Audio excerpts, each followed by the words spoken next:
সকল বাবা মাদেরকে বলছি, ওর বয়স মাত্র 24, আপনার ছেলে মেয়েদেরকে এই অনুষ্ঠানটা আপনারা দেখাবেন। আপনি যদি দেখে থাকেন, আপনার বাচ্চাদেরকে বলবেন এই এপিসোডটা যেন সে খুব মনোযোগ দিয়ে দেখে। তখন আমি নিরুপায় হয়ে বাসায় আমি জানালাম যে আমাকে জমি বিক্রি করে হোক অথবা যেভাবে হোক আমাকে একটা ল্যাপটপ নিয়ে দেন। মানে আমার যে অ্যাকচুয়ালি প্রবলেমটা উনি এটা বুঝতো না। এমনও হয়েছে যে আমাদের ওখানকার যে পিয়ন ছিল ওনার দ্বারা আমাকে একটা চড়ও মারছে ওনার মাধ্যমে। যেদিন আমি কলেজ লাইফটা আমার শেষ করছিলাম, আমার সার্টিফিকেটগুলো তুলতে গেছিলাম ওই কলেজে, ওই স্যার আমাকে এইভাবে বলছিল যে তুমি সার্টিফিকেট তুলে কি করবা? তুলে লাভ নেই, তুমি কিছু করতে পারবে না। আসসালামু আলাইকুম প্রিয় দর্শক এবং শ্রোতা, সর্ব অবস্থায় আল্লাহ আমাদের সবার মঙ্গল করুক সেই দোয়া এবং শুভকামনা জানিয়ে শুরু করছি ব্র্যান্ডিং বাংলাদেশের আরো একটি এপিসোড। কি নাম আপনার? আসসালামু আলাইকুম ভাইয়া। ওয়ালাইকুম আসসালাম। আমার নাম শাহিন। শাহিন নাম হচ্ছে মোহাম্মদ শাহিনুর রহমান। ডাকনাম শাহিন। ডাকনাম শাহিন। আপনি এসেছেন কোথা থেকে? আমি এসেছি পঞ্চগড় জেলার আটোয়ারি থানা থেকে। গ্রামের নাম কি? গ্রামের নাম বড় দাপ। বড় দাপ। বড় দাপ। ওকে, সো বয়স কত এখন? আমার বয়স বর্তমান 24 ইয়ার্স। 24 বছর। 24 বছর বয়স। 24 বছর বয়স জীবনে কি করা যেতে পারে 24 বছর বয়সে পঞ্চগড়ের এরকম একটা জায়গাতে বসে? ব্র্যান্ডিং বাংলাদেশের গেস্ট, সবার একটু মনোযোগ দিয়ে শুনতে হবে। আমি যদি বলি, আমার বাবা একজন কৃষক এবং আমার মায়ের খুবই ছোট এবং ক্লাস মেবি 1 অথবা 2 এ পড়তো। সেই সময়টাতেই ওনার বিয়ে হয়ে গেছিল। এত অল্প বয়সে? যে অল্প বয়সে আমাকে আমার মা পড়তে বসাবে, যে কতে কোকিল বা এই টাইপের যে পড়াগুলো পড়ায় বর্তমানে, এগুলো আমি কোনো ধরনের সাপোর্ট পাই নাই। বাট আমাকে বলতো তুমি পড়ো। তো এই প্রাইমারি স্কুলে যখন আমি ক্লাস 1-এ ভর্তি হই, তো এই ভর্তি অবস্থাতেই ক্লাস শেষ করে আমি আবার কি করতাম, আমার বাবা আমাকে কৃষিকাজে নিয়ে চলে যেত। গরু ছিল বড় বড়, যেগুলোকে আসলে ইন্ডিয়ান গরু বলা হয় তো সেই সময়টাতে। ওকে, যে তো ওই গরু দিয়ে মানে হাল চাষ শিখাইতো। হাল চাষ তো আপনি করতে পারবেন না, হয়তো বাবার সাথে একটু সহযোগিতা। যে সহযোগিতা করতেছি বা আমাকে শেখাচ্ছে যে এইভাবে করতে হয় বা গরুকে কিভাবে কন্ট্রোলে নিয়ে আসতে হয়। হট করে আমার বাবা বলতেছে প্রাইমারি স্কুল আর পড়িও না, তুমি এক কাজ করো, যে পাশে একটা কিন্ডারগার্টেন স্কুল আছে ওখানে ভর্তি হও। ওকে, কেন এটা বললো? এটা এখন আমার বাবা যে কি মনে হলো আমি ঠিক বুঝলাম না। সম্ভবত আমার যতটুকু, আমাকে অ্যান্সারটা দেয়নি, সম্ভবত আমার যতটুকু মনে হলো যে আমার পাশের বাসাতেই আরেকটা ছেলে ছিল, ও আবার ওই স্কুলে পড়ে, আমার সেম ইয়ার। ওকে, তো সম্ভবত ওর সাথে মিল রেখেই তো তখন কি করলাম, আমার বাবা আমাকে কিন্ডারগার্টেনে ভর্তি করে দিল। ওখানে তখন আমি ক্লাস প্লেতে ভর্তি হলাম। তো ক্লাস প্লেতে যখন কিন্ডারগার্টেনে ভর্তি হলাম, ভর্তি হয়ে গিয়ে দেখতেছি যে ওখানে যারা স্টুডেন্টস সবাই খুবই এক্সপার্ট, বাট আমি সেই শিক্ষাটা বা প্রাইমারি স্কুলে তেমন একটা পাইনি। যতটুকু পড়ছে ওদের সাথে আমি আসলে কুলায় উঠতে পারতেছি না। তো যখনই কুলায় উঠতে পারতেছি না, আমি আবার ছোটবেলা থেকে খুবই লাজুক টাইপের ছিলাম। টিচারদের সাথে কথা বলতে ভয় পাইতাম, আমার ফ্রেন্ড সার্কেলের সাথে কথা বলতে ভয় পাইতাম যে ওরা কি মনে করবে। তো আমি স্কুলে যাইতাম, সবার লাস্ট বেঞ্চে গিয়ে আমি বসে থাকতাম। মনে হয় 40 জন স্টুডেন্ট ছিল, তো 40 জনের মধ্যে সর্বশেষ রোলটা যে 40, সেটাই আমার রোল। ওকে ওকে। তখন আমার মধ্যে একটা ডিপ্রেশন ভাবটা যখনই চলে আসলো, আমি স্কুল যাওয়া বন্ধ করে দিলাম। কোন ক্লাসে থাকা অবস্থা? এটা হচ্ছে ক্লাস প্লে থেকে কেজিতে উঠছি তখন আমি। আচ্ছা, জি। আপনারা ভাই বোন কতজন ছিলেন? আমার হচ্ছে বোন 2টা, ভাই আমি একাই। একটা বোন, আমার বড় বোন, আর একটা বোন আছে, ও আবার প্রতিবন্ধী। ও, তার মানে আপনি পরিবারের মধ্যে কি একাই স্কুলে যেতেন? আপনার বড় বোনটা যেত না? আমার বড় বোনটা, ওর আবার ক্লাস 6 কি 7-এ থাকা অবস্থায় বিয়ে হয়ে গেছে। পরিবারের হাল ধরার মতো, ভবিষ্যৎ হাল ধরার মতো ওই শুধুমাত্র। তো স্কুল যাওয়া বন্ধ করলাম, এটা আমি একাই, আমার ফ্যামিলিতে আবার জানে না। তো আমি ওই সময়টাতে কি করতাম, স্কুল ড্রেসই পরতাম, ব্যাগ নিতাম, স্কুলের উদ্দেশ্যে বের হতাম, বাট স্কুল আমি যেতাম না। তো আমি কি করতাম, আমার বাসার পাশে আবার সিনেমা হল ছিল। ওকে, আমি ওই স্কুল যাওয়া বাদে আমি সিনেমা হলে গিয়ে সিনেমা দেখতাম। আবার যখনই ক্লাস টাইম শেষ, আমি আবার বাসায় আসলাম, বাসায় জানে যে আমি স্কুল করতেছি। টিকিট কেটে যখন হলে ঢুকতেছে তখন সবাই বাধা দিত না? বাধা দেওয়া বলতে ওইখানে আবার যারা দায়িত্বে ছিল, মানে আমাদের এলাকারই, অতটা সমস্যা হতো না আর কি।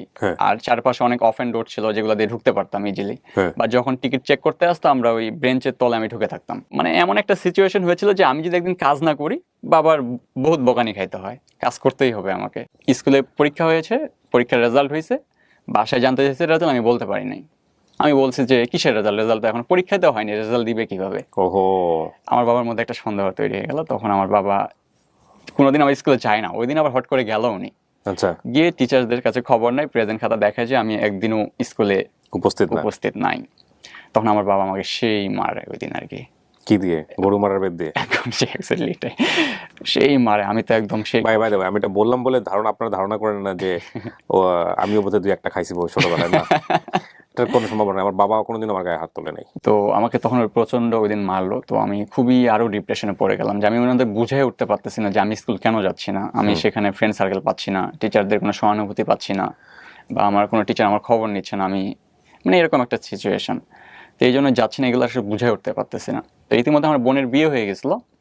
তো আমার বাবা আবার কি করলো যে ঠিক আছে তোমার স্কুল যাওয়া থেকে বন্ধ। ও, মানে ক্লাস 1-এ থাকা অবস্থাতেই? হ্যাঁ, জি না, ক্লাস কেজিতে। ওই সময়ে আপনি হাল চাষ থেকে শুরু করে এই ধান গাড়াটা সব করতেছেন? যে এমনও গ্রামের স্কুলে গ্রামের ছেলেপেলেরা কিন্তু এরকমই হয়। হ্যাঁ, তারপর এমনও হয়েছে, আমি যে ছোট ছিলাম, আবার ছোটবেলা থেকে একটু কালো টাইপের, আবার হচ্ছে আপনার হ্যাংলা পাতলা, গ্রামের ভাষায় যেটা বলে। তো আমি যে হাল চাষ করতে যেতাম না, আমার পাড়া প্রতিবেশী বা আমার নিকটাত্মীয়গুলো আমাকে অনেকে এভাবেও বলতো যে হালের ঘষে তোকে পুঁতে রাখবো, হ্যান ত্যান, মানে বিভিন্ন ভাবে বলতো। হালের ঘোষ বলতে ওই যে হাল যেটা দিয়ে যায় ট্রেনের মতো হয়, তোমাকে পুঁতে রাখবো, মানে এরকম অনেক কিছু বলতো। কারণ আমি তেমন একটা স্মার্ট ছিলাম না, বা গ্রামের ভাষায় যেরকম হয় আর কি। তো এরকম কথাগুলো বলতো, খুবই মন খারাপ হয়ে যেত যে আমি না এরকম হয়ে গেছি, তাই বলে আমাকে এইভাবে বলবে সবাই। তো এরকম কথাগুলো বলতো। তো আমার বাবা তখন বললো যে ঠিক আছে, তুমি যদি স্কুলে যাচ্ছ না, তাহলে একদম তুমি ফুল কৃষিতে ঢুকে যাও, তোমার আর পড়ালেখা করার দরকার নেই। তো ঠিক আমার বাবা ওইটাই করলো, আমাকে আর স্কুলে যেতে দিচ্ছে না। এমন হয়েছে বড় বড় যে মেশিনগুলো থাকে, জমি বাড়িতে পানি দিতে হবে, তাছাড়া তো ধান হবে না, সেগুলো আমি নিজে স্টার্ট দিতাম। একটা সময় এরকম হয়েছিল, আমার বাবা একদিন ছিল না, ওই যে ড্রাম থেকে তেল বের করতে গেছিলাম আমি। ড্রাম থেকে তেল বের করতে গিয়ে, আমি তো ছোট বাচ্চা, বুঝি না, তো আমি তেলটা জার কিনে না নিয়ে আমি ঢোক করে যেটা গিলে খাই আমরা বলি, আমি প্রায় 1 লিটারের মতো তেল খেয়ে ফেলছিলাম। হ্যাঁ, ভাবছিলাম এভাবে মনে হয় নিয়ে নিতে হবে, বুঝতে পারিনি তখন আমার বাবা, আমার দুলাভাই, আমার যেহেতু বোনের বিয়ে হয়ে গেছে, আমার দুলাভাইয়ের সাথে আবার এই বিষয়গুলো শেয়ার করছে যে শাহিন তো এই ঘটনা এরকম করতেছে, এখন কি করা যায়। তো দুলাভাই আমাকে বললো যে ঠিক আছে, আমি তো নেক্সট মান্থে বাসায় আসবো, আচ্ছা তখন আমি যাচ্ছি বাসায়, দেখি কি করা যায়। আমার দুলাভাই উনি আবার মাস্টার্স কমপ্লিট করে ব্রাকে জব করতো। তো দুলাভাই আসলো, আমার থেকে সবকিছু শুনলো যে আমি এরকম খারাপ হয়ে যাচ্ছি, কাজ করতেছি, কৃষিকাজে পড়ালেখা বাদ দিয়ে দিছি। তখন দুলাভাই বললো না, এইভাবে তো করলে হবে না, পড়ালেখার একটা গুরুত্ব আছে, যেহেতু উনি মাস্টার্স পাস, পড়ালেখার গুরুত্ব উনি বুঝতেছে। দেন উনি আমাকে বললো যে ঠিক আছে, তাহলে তুমি চলো আমার কাছে চলো। আর ওই সময় আমাদের অবস্থাটা এরকম ছিল যে আমরা মধ্যবিত্ত পরিবারে, তো দিন আনি দিন খাই, এরকম একটা অবস্থা আর কি, যে আজকে রাতে আমরা কি খাবো, কোন তরকারি দিয়ে ভাত খাবো, সেটাও আমাদের ভেবে রাখতে হতো আগে থেকে। ওকে, এরকম একটা অবস্থা ছিল। আমাদের জমি ছিল কিছু, বাট আমার বাবার বয়স বর্তমানে প্রায় 70+। তো উনি কিন্তু একদম যে কঠোর পরিশ্রম করে যে ইয়া করবে, সেটাও কিন্তু ওনার ছিল না। তখন বয়স প্রায় 48 থেকে 50 বছর, না আরো বেশি ছিল। মানে ওনার আইডি কার্ড অনুযায়ী তো 75। তার মানে আরো বেশি হবে, আরো বেশি হবে বয়স। মানে আমি অনেক পরে আর কি জন্ম নিয়েছি, আমার 2টা বোন মারা গেছে এর আগে। আচ্ছা আচ্ছা, সো ওনার আসলে ওই বলটা ছিল না, বলটা, শক্তিটা ছিল না। তো সবাই ভাবতো যে না, হ্যাঁ ওদের আর কিসের অভাব, কিন্তু আমরা আসলেই যে একটা অভাবের মধ্যে দিয়ে যাচ্ছি, কাউকে বলতেও পারতেছি না, মানে এরকম একটা সিচুয়েশন আমাদের। তো আমার দুলাভাই তখন বললো ঠিক আছে, যেহেতু একটু অবস্থা খারাপ, তাহলে তুমি এক কাজ করো, আমার সাথেই চলো। উনি তখন গাইবান্ধাতে ছিল, তো এই ছোট অবস্থায় তখন আমাকে গাইবান্ধাতে নিয়ে চলে আসলো। গাইবান্ধাতে নিয়ে আসে, এখানেও প্রাইমারিতে আমাকে ভর্তি করে দিল ক্লাস 2-এ। আচ্ছা, যেহেতু আমি প্রাইমারিতে 1-এ পড়ছিলাম, গ্যাপ ছিল, তো 2-এ আমাকে ভর্তি করাই দিল। তো 2-এ যখন ভর্তি করাই দিল, এখানে আবার নতুন ফ্রেন্ড সার্কেল, সবার সাথে পরিচয় হবো, বা আমার সাথে কেউ যেন, আমার ছোটবেলা থেকে এরকম একটা সিচুয়েশন যে আমার সাথে কেউ কথা বলতে চায় না, বা আমার সাথে কেউ কথা বলে না, আর আমিও লাজুক টাইপের, কারোর সাথে আমি কথা বলি না, দ্যাটস ওয়াই আমার কোনো ধরনের ফ্রেন্ড সার্কেল তৈরি হতো না। তো এটা আমাকে আসলে খুবই একটা মানসিক চাপে রাখতো, যে একটা জায়গায় যাবো, পড়বো, বন্ধু বান্ধবের সাথে মিশবো, আড্ডা দিব, তা আমার সাথে এটা হচ্ছে না কেন। আমি আবার স্কুল যাওয়া ওখানে বন্ধ করে দিলাম। ইতিমধ্যে আমার দুলাভাইয়ের আবার ট্রান্সফার হয়ে গেল। উনি তখন ট্রান্সফার হলো জয়পুরহাটের কালাই থানার মাত্রা ইউনিয়নে। তো এখানে এসে তখন দুলাভাই কি করলো আমাকে, কারণ দুলাভাই যেটুকু স্যালারি পেতো ওইটা দিয়ে আবার নিজের পরিবার চালা, আবার বাসায় পাঠানো, আবার আমি আছি ওখানে। তো যদি কিন্ডারগার্টেনে দেয়, ওখানে তো একটা মাসিক চার্জ আছে, খরচ আছে। তো বলতেছে যে তাহলে তোমাকে ওখানে না দিয়ে তোমাকে আমি ব্রাক স্কুলে দিই। উনি যেহেতু ব্রাকে জব করতো, উনি তখন আমাকে ব্রাক স্কুলে দিয়ে দিল। 3-তে ভর্তি করায় ওখানে এরকম হলো যে আমার থেকে সব সিনিয়র ওরা, তো ওদের সাথে আমি আসলে তাল মিলে উঠতে পারতেছি না ওদের পড়ালেখার সাথে। ব্রাক স্কুলে আবার এরকম একটা রুল ছিল যে কেউ যদি স্কুলে না যায়, ওকে আবার ধরে নিয়ে আসা হয়, বাসা থেকে গিয়ে ধরে নিয়ে আসা হবে। তো আমি এরকম 4-5 দিন যখন গ্যাপ করলাম, দেখি যে আমার যে আদার্স ফ্রেন্ডগুলো আছে, ম্যাডাম আমার বাসায় পাঠিয়ে দিয়েছে, যে বাসায় ভাড়া থাকতাম। তো ওরা আবার কি করছে, আমাকে নিতে গিয়ে আমি যাব না, ওরা আমাকে নিয়ে যাবে। আমি যাব না, ওরা আমাকে নিয়ে যাবে। একটা পর্যায়ে কি হয়েছে, একজন আমার প্যান্ট ধরে আর কি টান দিয়েছে। তখন তো আমি ছোট, ক্লাস 3-তে, যেহেতু বয়স আর কত হবে। তো খুবই লজ্জায় পড়ে গেলাম। যাই স্কুলে, দেখি না পারলে বসে থাকবো। তো পরের দিন স্কুলে গেলাম, যাওয়ার পর আমাকে একটা প্রশ্ন জিজ্ঞাসা করা হলো যে বাংলাদেশের জাতীয় ফুল কি। তো আমি আবার যেহেতু কিন্ডারগার্টেনে পড়ছি ওখানে আবার সাধারণ জ্ঞান বইটা ছিল, তো এটা আমি আবার পড়ছি ওখানে। তো আমাকে জিজ্ঞাসা যখনই এটা করলো আমি তখন এটা তো খুবই সহজ। আমি আবার উত্তর দিয়ে দিলাম যে বাংলাদেশের জাতীয় ফুল শাপলা। তো সবাই আমাকে হাততালি দিয়ে দিল, ম্যাডাম সব্বা তুমি তো ভালো পড়া পারো, তাও তুমি কেন আসতেছো না, মানে আমাকে ইন্সপায়ার করতেছে তারা আর কি। ওকে, আমি যদি বলি যে বাংলাদেশের নাম কি, বাংলাদেশের নাম কিন্তু গণপ্রজাতন্ত্রী বাংলাদেশ। তো আমার সিচুয়েশনটা এরকম ছিল, আমি এটা বলতে পারতাম না, আমি বলতাম গণপ্রজাতন্ত্রী মন্ত্রী বাংলাদেশ, মানে আরো যত অ্যাড করতে হয় এটা অনেকেই করে, এটা অনেকেই করে, মানে পারি না আমি আসলে বলতে। তো আমাদের যে বাসায় ভাড়া থাকতাম ওই বাসায় এবং আমার ব্র্যাকের যে ম্যাডাম ছিল ওনার বাসা আবার কাছাকাছি। তো আমার লবের সাথে আমার বোনের সাথে ওনার একটা ভালো রিলেশনশিপ ছিল। তো উনি আমাদের বাসায় প্রতিদিন আসতো এবং আমাকে এক্সট্রা একটা সাপোর্ট উনি আমাকে দিত, বলছে ঠিক আছে তুমি তো ক্লাসে পারো না, তোমাকে আমি এই বিষয়গুলো বলি, এইভাবে এইভাবে করো। তো ম্যাডামটা আসলে ওনার খুবই ভালো ছিল আমার প্রতি এবং আন্তরিক, আমাকে খুবই ভালোবাসতো। তো উনি ওনার কথাগুলো আসলে আমার কেন জানি ব্রেনে চলে আসলো, গেঁথে গেল যে আসলেই তো আমার ম্যাডাম এইভাবে হেল্প করতেছে, আসলে আমার একটু পড়ালেখায় মন দেওয়া প্রয়োজন।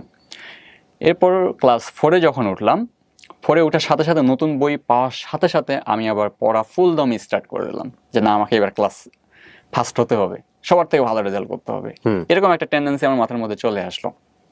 তো তখন আমি ভালো করে পড়তেছি, ভালো একটা রেজাল্ট করতেছি, ম্যাডামও খুশি, আমার ফ্রেন্ড সার্কেলগুলো সবাই খুশি এবং সবাই আমাকে আমার থেকে হেল্প নিচ্ছে, একটা ভালো লাগা তৈরি হয়ে গেল যে না আমি এবার ক্লাসের মজা পেয়ে গেলাম, ক্লাসের মজাটা পেয়ে গেলাম।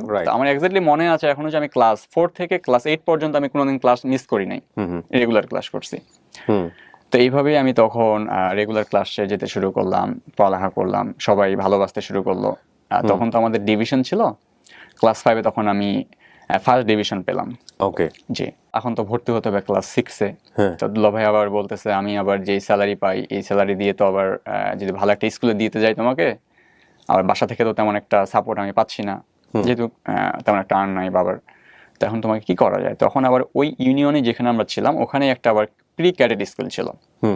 তো ওইখানে আসলে মাসিক নিতে হচ্ছে আপনার 350 থেকে 400 টাকা করে। তো তখন বলতেছে আচ্ছা ঠিক আছে তোমার পরিচালকের সাথে একটু কথা বলে দেখি উনি কিছু কম করে কিনা।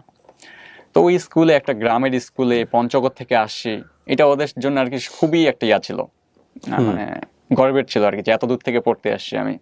তো আচ্ছা বললো যে ঠিক আছে যেহেতু আপনি এত দূর থেকে আসছেন 450 টাকা আপনাকে দিতে হবে না, আপনি 250 টাকা বা 300 টাকা এরকম একটা উনি ফি করে দিলাম, মানে আমার জন্য লেস করলো আর কি।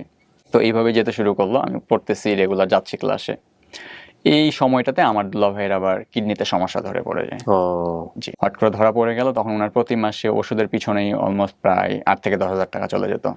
উনি আর স্যালারি কত পায়, তখন আমার পড়ালেখার খরচ, এর মধ্যে আমার ভাগিনা ছিল, ওকেও আবার স্কুলে ভর্তি করা হয়েছে, ওর খরচ, আবার বাইরে বাসা ভাড়া থাকা, এ টু জেড তো কিনেই খেতে হয়।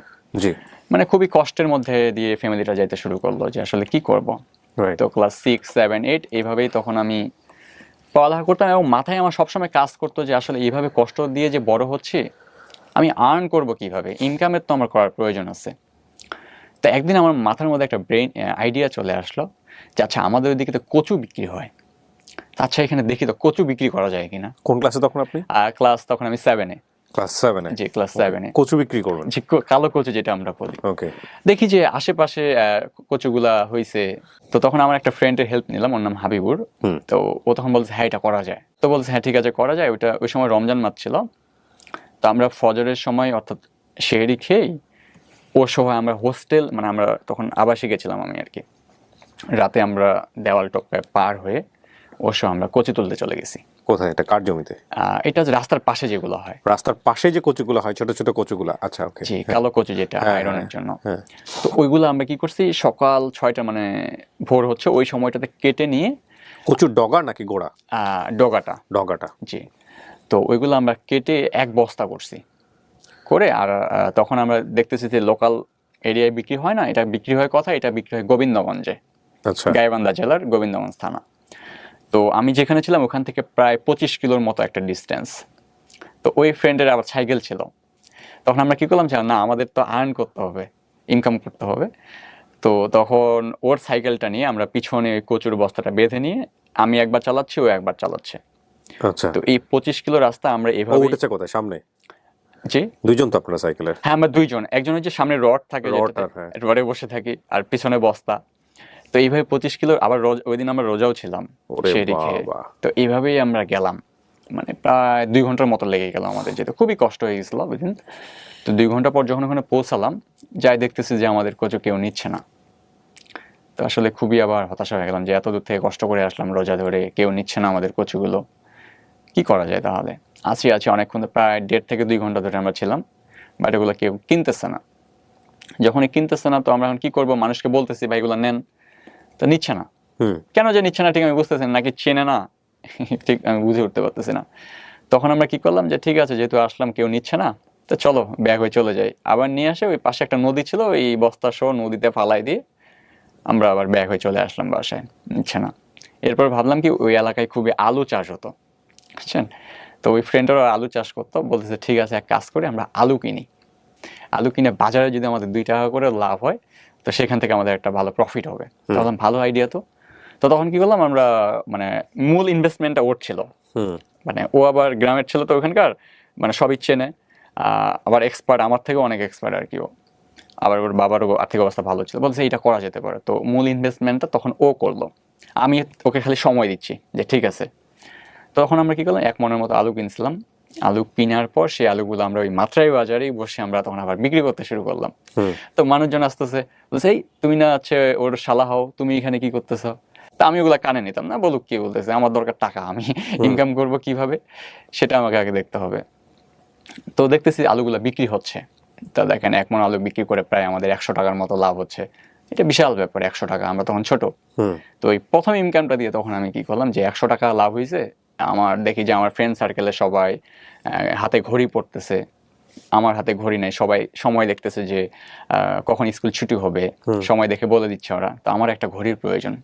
তো এই 100 টাকা ভাগের মধ্যে ওর 50 টাকা, আমার 50 টাকা। তো ওই বাজারে আবার লোকাল যে হকারগুলো ঘড়ি বিক্রি করে, তখন আমি প্রায় 35 টাকা না 40 টাকা দিয়ে একটা ঘড়ি কিনলাম। ক্যাসিও নিশ্চয়ই। জি, ক্যাসিও ঘড়িটা ছিল। তখন ওই 40 টাকা দিয়ে ঘড়ি, আমি তো খুবই খুশি যে আমার প্রথম ইনকাম দিয়ে আজকে আমি ঘড়ি কিনতেছি। তো এর মধ্যে আবার ও কি হলো, ওর আবার একটু অসুস্থ হয়ে গেল। যখন ও অসুস্থ হয়ে গেল তখন বলতেছে যে বন্ধু আমাদের আর এগুলো সম্ভব না, আর তাছাড়া এইভাবে করতেছে মানুষ অনেক খারাপ বলতেছে, এটা আর আমি করতে যাচ্ছি না। কোথায় আমি ভালো না, তাহলে তোমার ইনকাম হচ্ছে আবার বন্ধ হয়ে গেল। আমি ভাবতেছি যে আমি কিভাবে সাপোর্ট দেবো ওনাদের, সবসময় মাথার মধ্যে এটাই আমার কাজ করতো। দুলাভাই আবার ট্রান্সফার হয়ে গেল বগুড়া জেলায়, শিবগঞ্জ থানায়। তো আমার আবার ক্লাস 8-এ জিএসসি পরীক্ষা, দুলাভাই বলতেছে তোমাকে বগুড়া নিয়ে গেলে ওখানে আরো বেশি খরচ, তুমি এক কাজ করো তুমি এখানেই থাকো। ওই স্কুল আবার হোস্টেল সিস্টেম ছিল, আমাকে তখন ক্লাস 8-এ হোস্টেলে দিয়ে দিল। ওই ওখানকার যিনি পরিচালক স্যার ছিলেন, তো উনি সবার থেকে নিত মনে হয় প্রতি মাসে 1700 থেকে 1800 টাকা এবং 20 কেজি করে চাল নিত। বাট আমি ওই যে স্কুলে ভর্তি হয়েছিলাম, আমার রুল 2 ছিল, মানে ভালো স্টুডেন্ট আর কি হয়ে গেছিলাম। তো বলতেছে ঠিক আছে যেহেতু ভালো স্টুডেন্ট এবং পঞ্চগড় থেকে আসছে, আমরা এর থেকে এতগুলো নিব না। দ্বিতীয়ত আপনি অসুস্থ, আপনি এক কাজ করিয়েন, আপনাকে চাল দিতে হবে না, আপনি সব মিলাই আমাদের থেকে 1200 টাকা অথবা 1300 টাকা দিয়েন। তো বলতেছে ঠিক আছে। তখন প্রতি মাসে মেবি আমার থেকে 1200 অথবা 1300 টাকা নিত। এটা আমার জন্য আর কি স্যাক্রিফাইস করছিল। তো এইভাবে কন্টিনিউ করতেছি, পড়ালেখা করতেছি। এমনও করছি যে আমার ফ্রেন্ডসগুলো সবাই ঘুমিয়ে পড়ছে হোস্টেলে, আমি রাত 2টা 3টা 4টা পর্যন্ত পড়তেছি। তো এগুলো আবার আমার পরিচালক স্যার সবসময় ফলো করতো। কোন ক্লাসে থাকা অবস্থা এটা? এটা তখন ক্লাস 8-এ।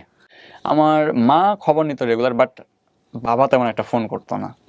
মানে ধরে নেন যে 1 মাস পর অথবা 1.5 মাস পর একবার ফোন দিছে, খবর নিছে। কিন্তু আমার মা আবার কি করতো, কন্টিনিউ ফোন দিতে হবে, মানে প্রচন্ড ভালোবাসা আর কি, ছেলেকে ছাড়া, একটাই ছেলে আমি।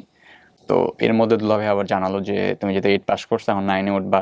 ওই স্কুল আবার 9 ছিল না, তো তুমি যেহেতু এখন 9-এ উঠছো তোমাকে তো বগুড়া রাখা পসিবল না, এখানে তো অনেক খরচ হবে। তখন আবার বাসায় ব্যাক করলাম, বাসায় ব্যাক করে আমি ওখানে আমাদের একটা পাইলট স্কুল, তো সেখানেই ভর্তি হলাম ক্লাস 9-এ।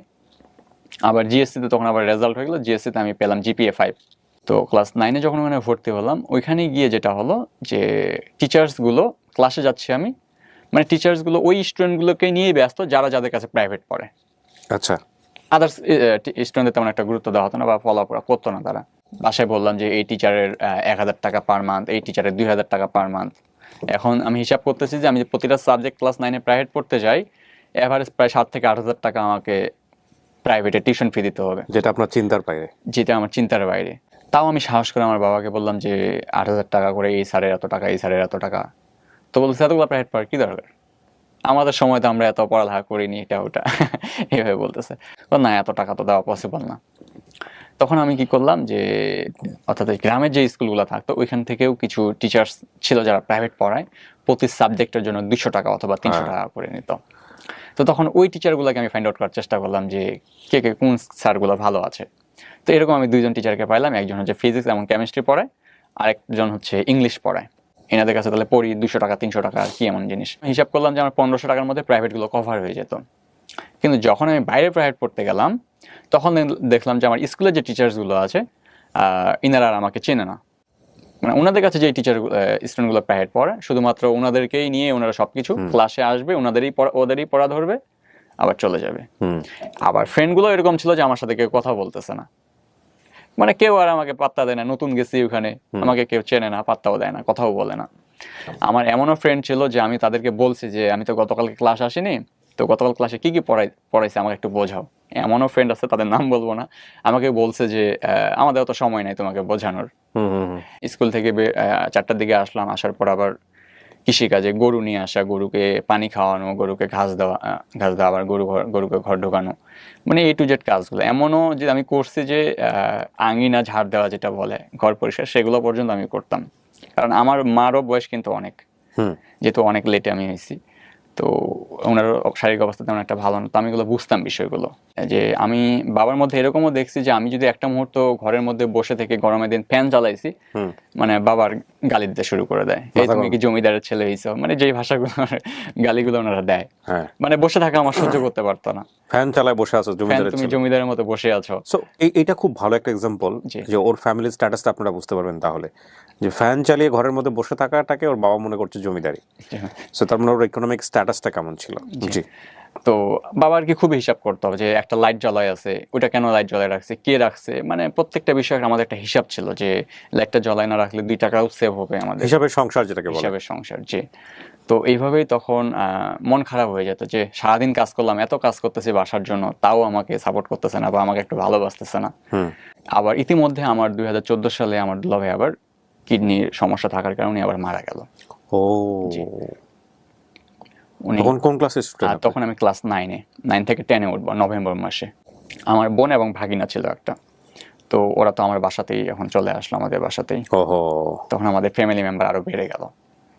একে তো সংসার চলে না, তারপরে আরো তারপর জি, যখনই ফ্যামিলি মেম্বার বেড়ে গেল আমার মধ্যে এখন চলে আসলো যে বাবা তো একাই পারতেছে না, এখন আমার ভাগিনা ওকে পড়াতে হবে, আমার বোন আমাদের বাসায় থাকবে, আবার আরেক বোন তো আমার প্রতিবন্ধী।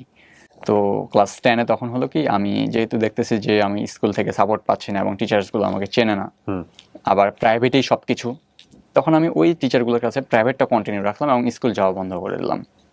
আচ্ছা। জি। আর ফুলদমে আমি আবার কৃষিতেই শিফট হলাম, সেখানেই কাজগুলো করতেছি।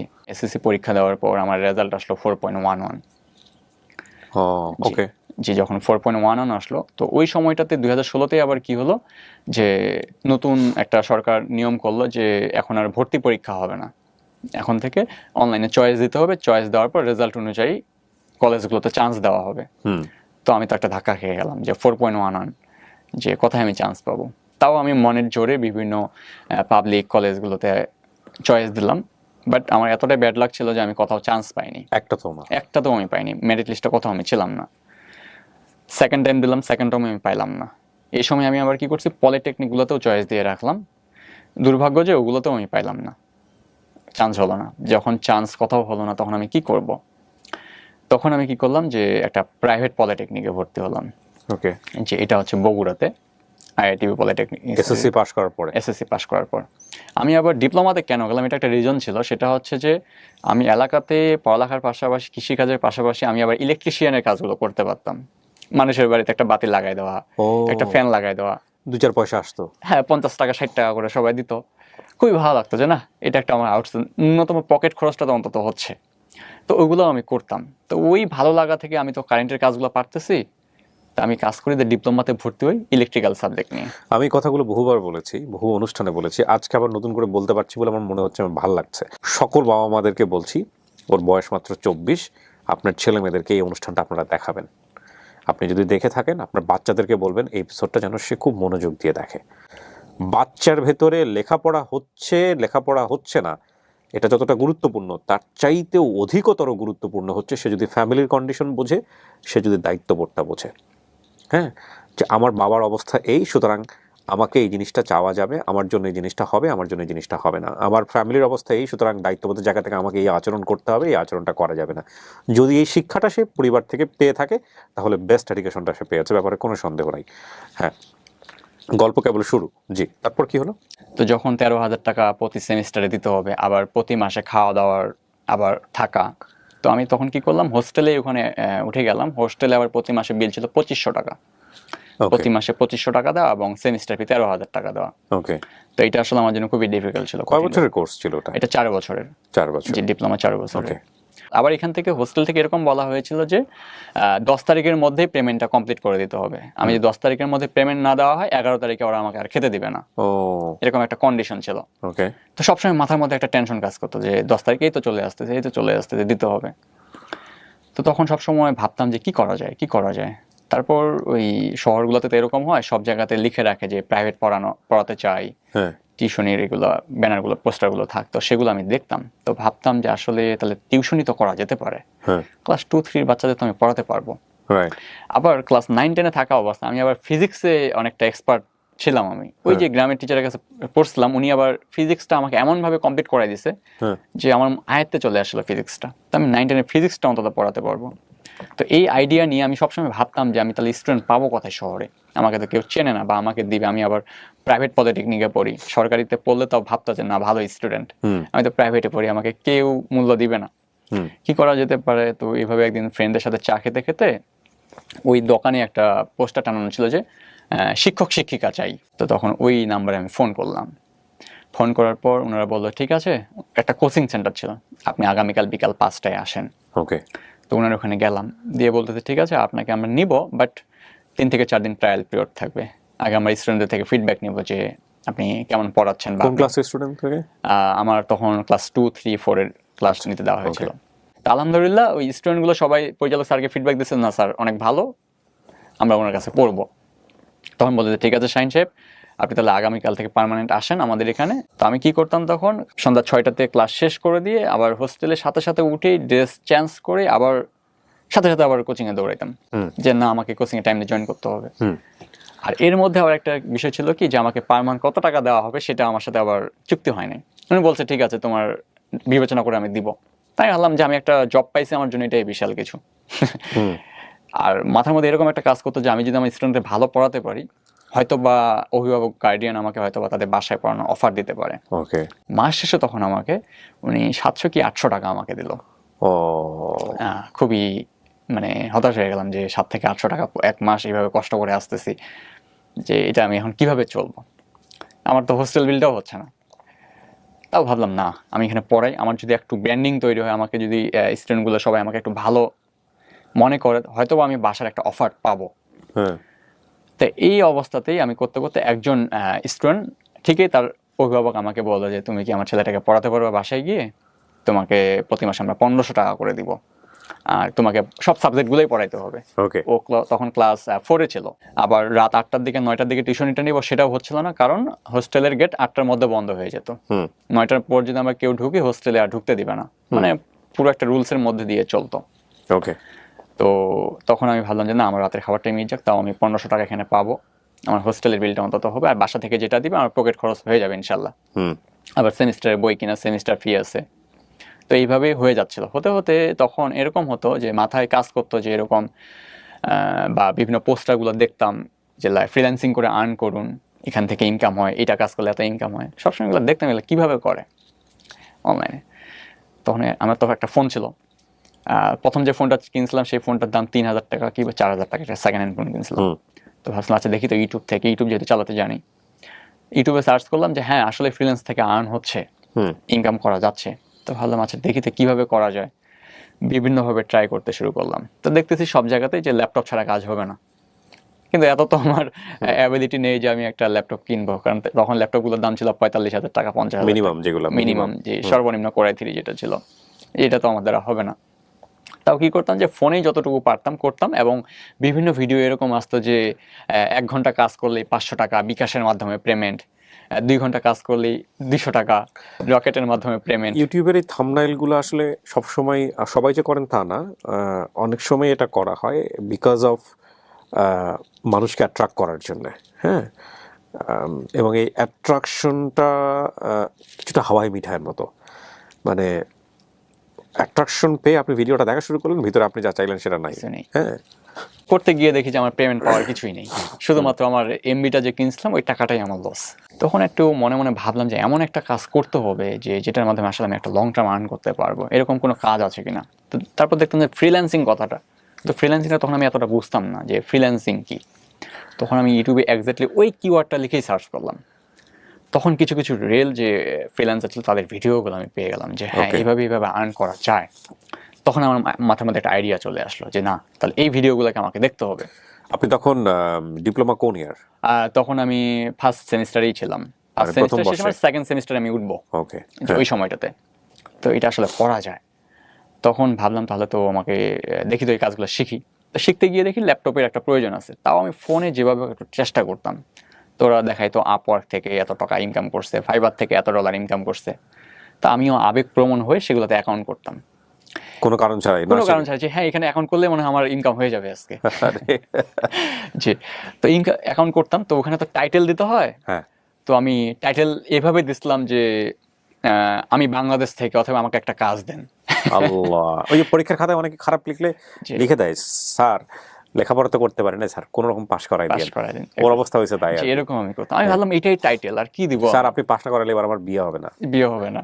তার যেদিনই অ্যাকাউন্ট করি ওই দিন বিকালেই ভাবতেছি এই মনে হয় কাজ চলে আসছে আমার। একটু পরে ফোন চেক করতেছি, দেখি না কিছুই নেই, কোনো ক্লায়েন্টের মেসেজ নেই, কিছু নেই। আবার ডেইলি ভিডিওগুলো কিন্তু দেখতেই আছি আমি। তো ভাবলাম যে না, এইভাবে তো করলে হচ্ছে না। আচ্ছা দেখি তো ওনারা কি কিভাবে করছে, ওনারা কি কি বলতেছে। তো প্রত্যেকটা বিষয় আমি নোট করতে শুরু করলাম। আচ্ছা, ওনারা তো বলছে একটা প্রফেশনাল ইমেজ দিতে হবে, একটা প্রফেশনাল টাইটেল দিতে হবে, এবং একটা নির্দিষ্ট স্কিল গেইন করতে হবে। সেই স্কিলগুলো তাহলে কি হতে পারে? ওকে, তখন ওখানে বিভিন্ন স্কিলের কথা বললো, যে graphics design, web development, web design, app development, digital marketing, admin support. তো সেগুলো আমি দেখতে যেতাম। যেমন প্রথমে আমি অ্যাপ ডেভেলপমেন্ট দিয়ে শুরু করছিলাম, ওয়েব ডেভেলপমেন্ট দিয়ে আমি শুরু করছিলাম, HTML CSS। তো সেগুলো আমি করতে যেতাম, কিন্তু আমার মাথায় কিছুই ঢুকতো না। যা দেখতাম সব মাথার উপর দিয়ে আমার চলে যাচ্ছে, যে আমি পারতেছি না। দ্বিতীয়ত আমার ফোন, যে সফটওয়্যারগুলো ছিল ওগুলো তো আমি ইনস্টল করতে পারতেছিলাম না। আপনার যে ভিজুয়াল স্টুডিও, এই ধরনের কিছু সফটওয়্যার ছিল যেগুলোর মাধ্যমে আসলে কোডিংগুলো করতে হয়, তো সেটা তো আমার নেই। তো ফোনেই যতটুকু পারতাম আমি করতাম, কিন্তু আসলে দেখেন যে ইমেজ অ্যাড করতে গেছে, ইমেজটা আপলোড হয় নাই, কন্টেন্ট অ্যাড করতে গেছে, কন্টেন্ট অ্যাড হয় নাই, মানে একটা হজবরল অবস্থা। তো ভাবলাম যে না, এটা আমার দ্বারা হবে না। তখন এই করতে করতে একটা চ্যানেল পেলাম, সেটা হচ্ছে উনি দেখাচ্ছে যে লিড জেনারেশনে কাজ করা যায়, ডাটা এন্ট্রি কাজ করা যায়, 1 ঘন্টায় কাজটা শেষ হয়ে যাবে, এই ধরনের কিছু থাম্বনেল ইউজ করে। তবে হ্যাঁ, ওই ভিডিওগুলো আমি অন করতাম এবং খুবই ইনফরমেটিভ, মানে খুবই ইনফরমেশন ছিল ওগুলোতে, এবং অনর্থ কোনো কথা ছিল না। তখন ভাবলাম যে এই কাজটা তো অনেক সহজ, এটা এইভাবে করতেছে, খুব ইজিলি তো হয়ে যাচ্ছে। তখন ওইটার প্রতি কেমন জানি আমার একটা ইচ্ছা শক্তি চলে আসলো, প্যাশন চলে আসলো, যে না এটাই আমি করতে পারবো। তখন ওনার ওই ভিডিওগুলো পুরো যত প্লে লিস্ট ছিল, পুরো ভিডিওগুলো আমি দেখতে শুরু করলাম, A to Z, কোনো কথা ওনার বাদ দিলাম না। প্রতিটা ভিডিও দেখে এবং আমি চর্চা করতেছি যে হ্যাঁ আমি পারতেছি। কিন্তু পারতে গিয়ে একটা প্রবলেম হচ্ছে যে বিভিন্ন এক্সটেনশন অ্যাড করতে হয়, সেটা আসলে মেনলি ফোনে পসিবল হচ্ছে না, একটা ল্যাপটপের বা একটা পিসির প্রয়োজন হবেই। তখন আমি নিরুপায় হয়ে বাসায় আমি জানালাম যে আমাকে জমি বিক্রি করে হোক অথবা যেভাবে হোক আমাকে একটা ল্যাপটপ নিয়ে দেন। আমার বাবা তো একদম রেগে অবস্থা খারাপ, ছেলে তো আমার শেষ হয়ে যাচ্ছে, যে ছেলে আমার একটা ফোন নিছে, এখন আবার ল্যাপটপ নিবে, এ তো আমার ধ্বংস করবে। হ্যাঁ, তো বিভিন্ন গালিগালাজ। তো মনটা খারাপ হলো। তো বলছি ঠিক আছে, ল্যাপটপ যেহেতু নিয়ে দিবেন না, আমি ভাত খাবো না। আর আমি বাসায় ভাত খাওয়া বন্ধ করে দিলাম। আমার মনের ভেতরে একটা তীব্র ইচ্ছা ছিল যে আমি যদি ল্যাপটপটা কোনোভাবে পাই, আমি ইনশাল্লাহ এখান থেকে ইনকাম করতেই পারবো, এরকম একটা প্রবল ইচ্ছা ছিল আমার। কিন্তু ল্যাপটপটা দিয়ে দিচ্ছে না। আমার টিউশনির টাকা থেকে জড়ানো প্রায় 8 থেকে 10 হাজার টাকার মতো ছিল। তো ওই টাকা দিয়ে তো আর ল্যাপটপ হবে না। বাসায় বলতেছি একটা যেভাবে আমাকে ল্যাপটপ নিয়ে দেন, বাবাও শুনতেছে না। তো তখন আমি কি করলাম, খাওয়া দাওয়া বন্ধ করে দিলাম, যে আমি আর খাবো না ভাত। আমি এরকম 2-3 দিন না খেয়েছিলাম, মানে ল্যাপটপের জন্য, যে আমাকে লাগবে, আপনি যতই কষ্ট থাকেন আমাকে দিতে হবে। তখন আমার বোন আমার বাসাতেই যেহেতু আছে, আমার বড় বোন, উনি তো বাইরে ঘুরছে, আবার এগুলো সম্পর্কে উনি একটু অবগত যে না, একটা স্টুডেন্টের ল্যাপটপ প্রয়োজন। আবার বাবাকে আমি এভাবে বলছিলাম যে আব্বা আমাকে ল্যাপটপটা নিয়ে দেন, আমার কলেজে লাগবে। আমি কি করবো এটা আর বলি নাই। তো বলতেছে কলেজ থেকে নিতে হবে, তাহলে তো নিতে হবে এবার ল্যাপটপটা, যেহেতু কলেজে প্রয়োজন। পড়ালেখা তো করতে হবে। আমি তখন কি করছি, ল্যাপটপের জন্য যে খাওয়া দাওয়া করতেছি না, আবার স্কুলে কলেজে যাওয়া বন্ধ ছিল প্রায় 8 থেকে 10 দিন। আমাদের ওখান থেকে সিআই ম্যাডাম আবার হচ্ছে আমার বাবাকে ফোন দিছে যে শাহিন কেন কলেজে আসতেছে না।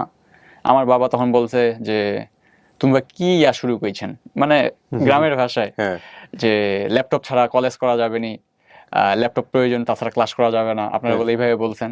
তখন আমার ম্যাডাম বলছে না তো, আমরা এগুলো কখন বললাম, আমরা তো ল্যাপটপের কথা কখনো বলিনি, এগুলো আপনাকে শাহিন মিথ্যা কথা বলছে। আমার বাবা তো একদম রেগে শেষ, যে সত্যিটা জানে গেছে। বাসায় গিয়ে ওই বয়সেই আবার আমাকে মনে হতে গেলে একটু মারধর করছে আর কি আমাকে, যে তুই ল্যাপটপটার জন্য পাগল হয়ে গেছিস, তোকে ল্যাপটপ নিয়ে দিতে হবে, কি এমন ল্যাপটপে করবি। তখন আমি মানে একটু বড় গলায় বললাম যে আপনি আমাকে ল্যাপটপটা একবার নিয়ে দিয়ে দেখেন না আমি কি করতেছি, দেন ল্যাপটপ দিয়ে ইনি এই করছে উনি এই করছে, আর আমি একটা ল্যাপটপ নিবো সামান্য, আমার কি দিচ্ছেন আজ পর্যন্ত, মানে মন খারাপ করে এবং বিভিন্নভাবে কথাগুলো বলতেছি যে আমাকে একটা ল্যাপটপ আপনি নিয়ে দেন যেভাবে হোক। আর এর মধ্যে তো খাচ্ছি না। তখন আমার বোন তখন আমার বাবাকে বুঝাইছে যে আচ্ছা একটা ল্যাপটপ নিয়ে দেন, দেখি কি করে ও, একটাই তো ছেলে, হ্যাঁ একটাই তো ছেলে, হ্যাঁ প্রায় 1 শতক জমি খাবে, পুরোটা সম্পত্তি তারা খাচ্ছে না, একটা ল্যাপটপ যেভাবে নিয়ে দেন। তখন আমার বাবা কি করলো, আমি বলছিলাম আবার যে আমার কাছে 10,000 টাকা আছে, আপনি কিছু টাকা দেন। তখন আমার বাবা আবার কি করলো, 10,000 টাকা দিল, তার 10,000 আমার 10,000, 20,000 টাকা। এর মধ্যে আবার সিঙ্গার শোরুম কি করছে, কিস্তিতে ল্যাপটপ দিচ্ছে, এই সোর্সটা আমি পেয়ে গেলাম। তখন আমরা কি করলাম, বাবা মা সহ ওই যে সিঙ্গার শোরুমে গেলাম, গিয়ে তখন একটা 43,000 টাকা দিয়ে ল্যাপটপ নিলাম, 20,000 টাকা ডাউন পেমেন্ট, বাকি 23,000 টাকা কিস্তিতে দিতে হবে। প্রথম ল্যাপটপের কনফিগারেশন কি ছিল? প্রথম ল্যাপটপটা ছিল Core i3 7 জেনারেশন, আর র্যাম ছিল হচ্ছে 4GB। 4GB? জি। সিঙ্গার ল্যাপটপের ওগুলো আমি কিছুই বুঝি না। সিঙ্গার থেকে ল্যাপটপটা ছিল এইচপি ব্র্যান্ডের। ও এইচপি এর? জি জি। আচ্ছা, ওনারা হচ্ছে ইনস্টলমেন্টে বিক্রি করতো। ওকে। ওখানকার যে ম্যানেজার ছিল বলতেছে ভাই ল্যাপটপটা একটু বুঝে নেন। আমি তো ল্যাপটপ সম্পর্কে কিছুই জানি না, কি আর বুঝে নিব, মানে হ্যাঁ আপনি খালি প্যাকিং করে দেন, আমার আর কিছু লাগবে না, বাসায় গিয়ে যা করার আমি করবো। মানে Core i3 এগুলো তেমন একটা কিছু বুঝতাম না, আমি একটা ল্যাপটপ কিনে দিচ্ছি আমার জন্য এটাই বিশাল কিছু। নিয়ে বাসায় আসলাম, বাসায় এসে কিভাবে ছবি দেখতে হয়, কিভাবে ফোল্ডার ক্রিয়েট করতে হয়, কিচ্ছু আমি পারি না, কারণ ফোনের ফাংশন আর ল্যাপটপের ফাংশন তো আকাশ জমিন তফাৎ। যে ডবল ক্লিক করে যে একটা ইয়াতে ঢোকা যায় ফোল্ডারে, অথবা আপনার রাইট বাটনে ক্লিক করে অফেন করে যেতে হবে, এগুলো আমি কিচ্ছু পারি না। এমনকি করতে গেছি যে এক সিস্টেম থেকে আরেক সিস্টেমে চলে গেছি, দেখেন যে ফাইল ডিলিট করে ফেলছি, মানে বিভিন্ন প্রবলেম হতো। তখন ওই অবস্থাতেই ওই ল্যাপটপটা নিয়ে আমি আবার আমার কলেজে ব্যাক করলাম। আমার দুইটা রুমমেট ছিল, এরা আবার অনেক আগে থেকে ল্যাপটপ ইউজ করে, তো তাদের আমি হেল্প নিলাম। ওরা আবার ল্যাপটপে মানে ওরা মুভি দেখা, গান শোনা, এগুলো দিয়ে খুবই এক্সপার্ট ওরা ল্যাপটপের। তো ওরা তখন আমাকে মানে বিভিন্ন হেল্প করতেছে, এটা এইভাবে ক্রিয়েট করতে, এটা এইভাবে ক্রিয়েট করতে হয়। হ্যাঁ ওটা করলাম।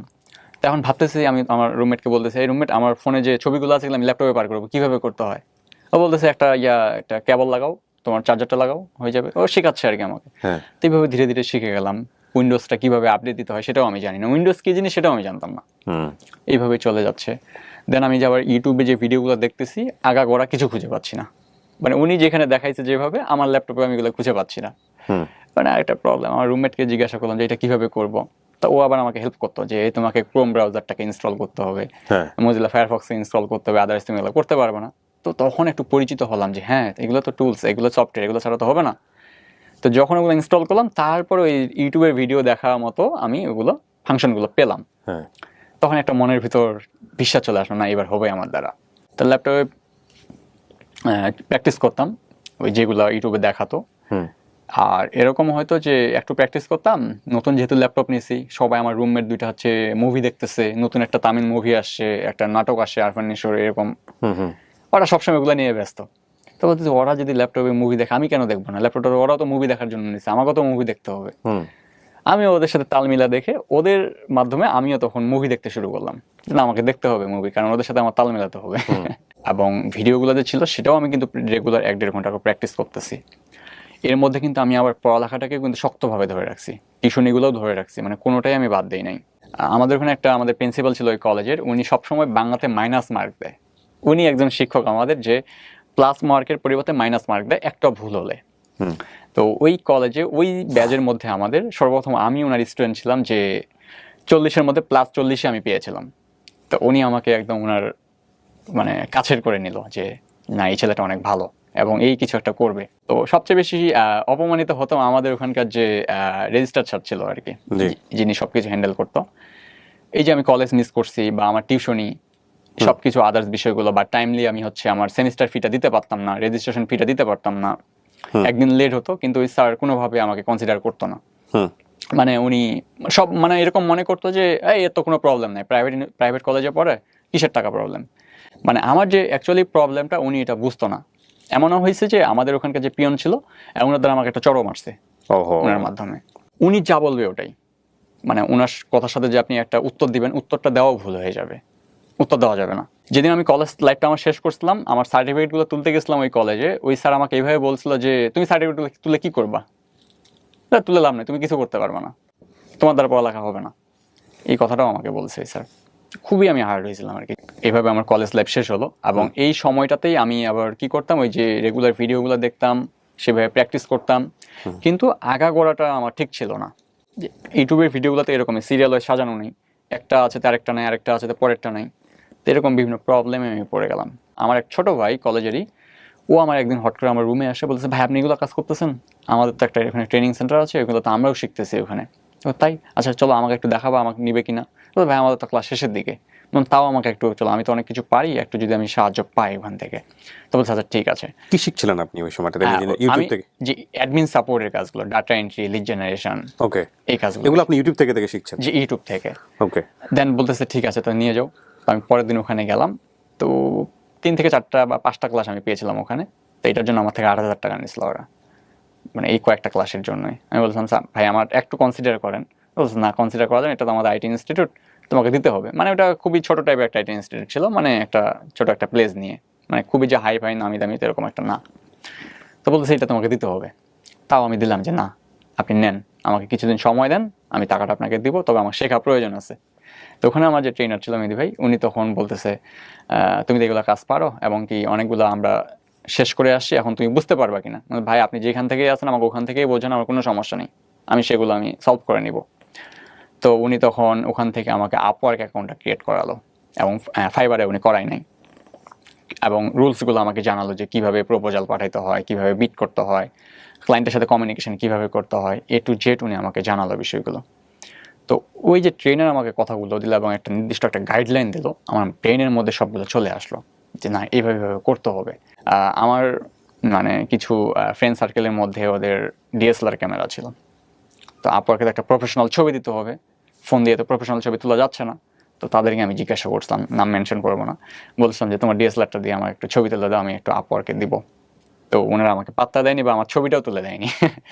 তখন আমি কি করছিলাম, আমার যে ফোন থেকে যে ছবিটা তোলা যায় ওইটা মানে মানে একটু ঝাপসা টাইপের, ওইটাই তখন আমি আপলোড করছি, ওইভাবেই দিছি। আর প্রতি রাত আমি ল্যাপটপটার সামনে জেগে আছি। একটা যদি ক্লায়েন্ট পাই, একটা ক্লায়েন্ট যদি আমাকে মেসেজ দেয়, আমি যদি বাইরে গেছি, খেতে গেছি, ডাইনিংয়ে গেছি, টিউশন নিতে গেছি, সবসময় আমার ব্রেনে খালি একটা শব্দ মানে ভাসতো, যে মেসেজের শব্দ, টুং করে একটা শব্দ, টুং করে যে মেসেজ করছে। প্রথম প্রেমে পড়লে এরকম হয়, কখন গার্লফ্রেন্ড টেক্সটটা পাঠাবে, কখন টেক্সটটা করবে। তো সবসময় এরকম থাকতো, কিন্তু খুলে দেখতাম যে না। তারপর দেখা গেল যে গার্লফ্রেন্ডের টেক্সট মনে করে সে রাত 1:30টায় টুং করে শব্দ হয়েছে, লাভ দিয়ে উঠেছে, ওটার পরে দেখা গেল বাংলা লিঙ্ক থেকে বাঙালি থেকে, গ্রামীণ ফোন থেকে জিপি থেকে এসএমএস আসছে এরকম। হ্যাঁ এটা আমার ক্ষেত্রে ভাইয়া ঘটছে। এটা কি যে মেজাজটা খারাপ হইতো ওই সময়টাতে। আর ওই সময় একটা ডিপ্রেশন চলে আসতো যেখান থেকে মেসেজটা চাইছি। এই জন্য কোন কবি বা কে যেন বলেছিলেন, কোন বিখ্যাত একজন মানুষ, death is preferable than wait, মৃত্যু অপেক্ষার চেয়ে শ্রেয়, রাইট? হ্যাঁ, মানে অনেক অপেক্ষা করছি, তো কোনো ক্লায়েন্ট মেসেজ করতেছে না। আর যখন একটা জবে বিট করতে যেতাম, মানে প্রপোজাল সাবমিট করতে গেলাম, দেখতাম যে জবটার প্রাইস $1,000। ওই সময় মনে ভাবতাম যে এটা আমাকে অ্যাপ্লিকেশন করতে হবে, এই কাজটা যদি ক্লায়েন্ট আমাকে দেয়, আমি ওনাকে 4 মাস ধরে কাজ করে দেবো।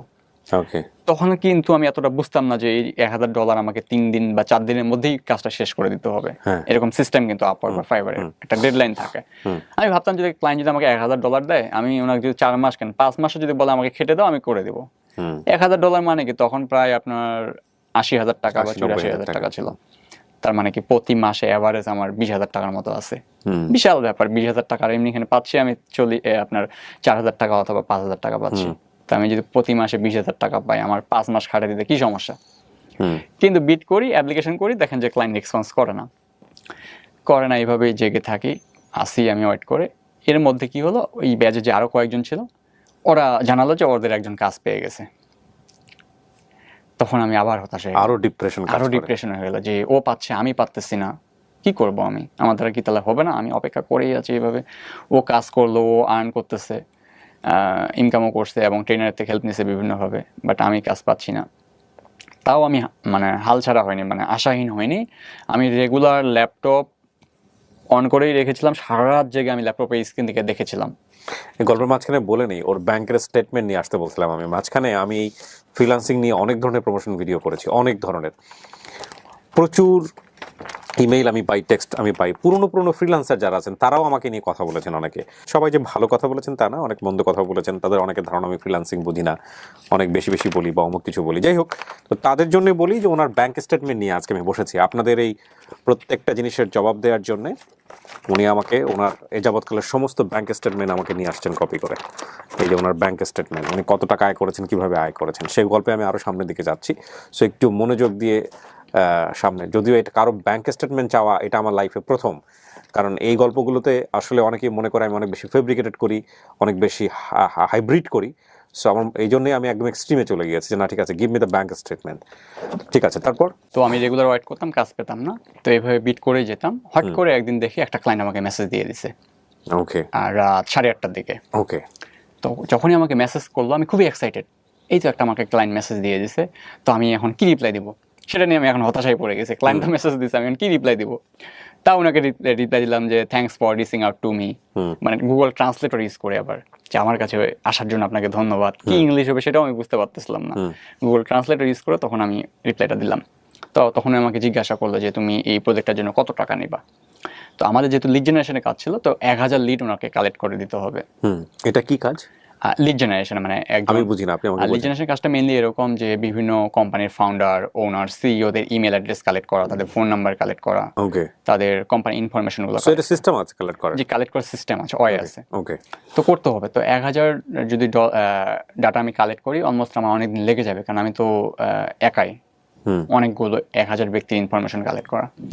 তখন আমি ওনাকে বললাম ঠিক আছে, আমাদের তো যেখানে আমি ইউটিউবে ভিডিওগুলো বিভিন্ন আইডিয়া দিছিল যে 1000 লিড হলে এত টাকা চার্জ করতে হবে, এত টাকা চার্জ করতে হবে। তো সেই আইডিয়ার উপর ভিত্তি করে আমি বললাম যে ঠিক আছে, 1000 ডাটা তো আপনার, তো 1000-এর জন্য আমি আপনার থেকে $100 চার্জ করব।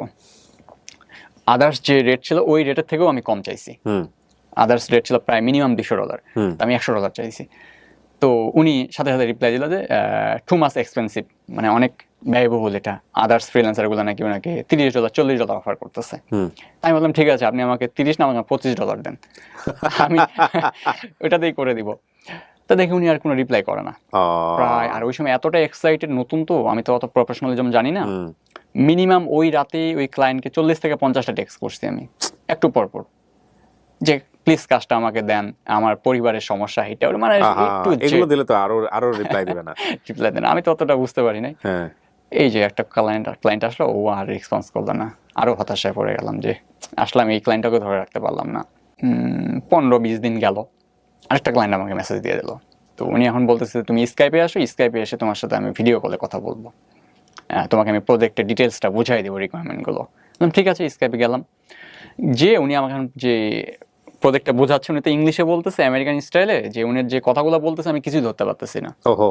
মানে এরকম একটা, কারণ ওই এক্সপার্টনেস কিন্তু আমার কোনো ছিল না, কিছু বুঝতে পারতেছি না। এবং আমাকে বিভিন্ন কোশ্চেন জিজ্ঞাসা করতেছে, সেই অ্যান্সারটাও আমি দিতে পারতেছি না, যে ইংলিশটা আমি কিভাবে বানাবো।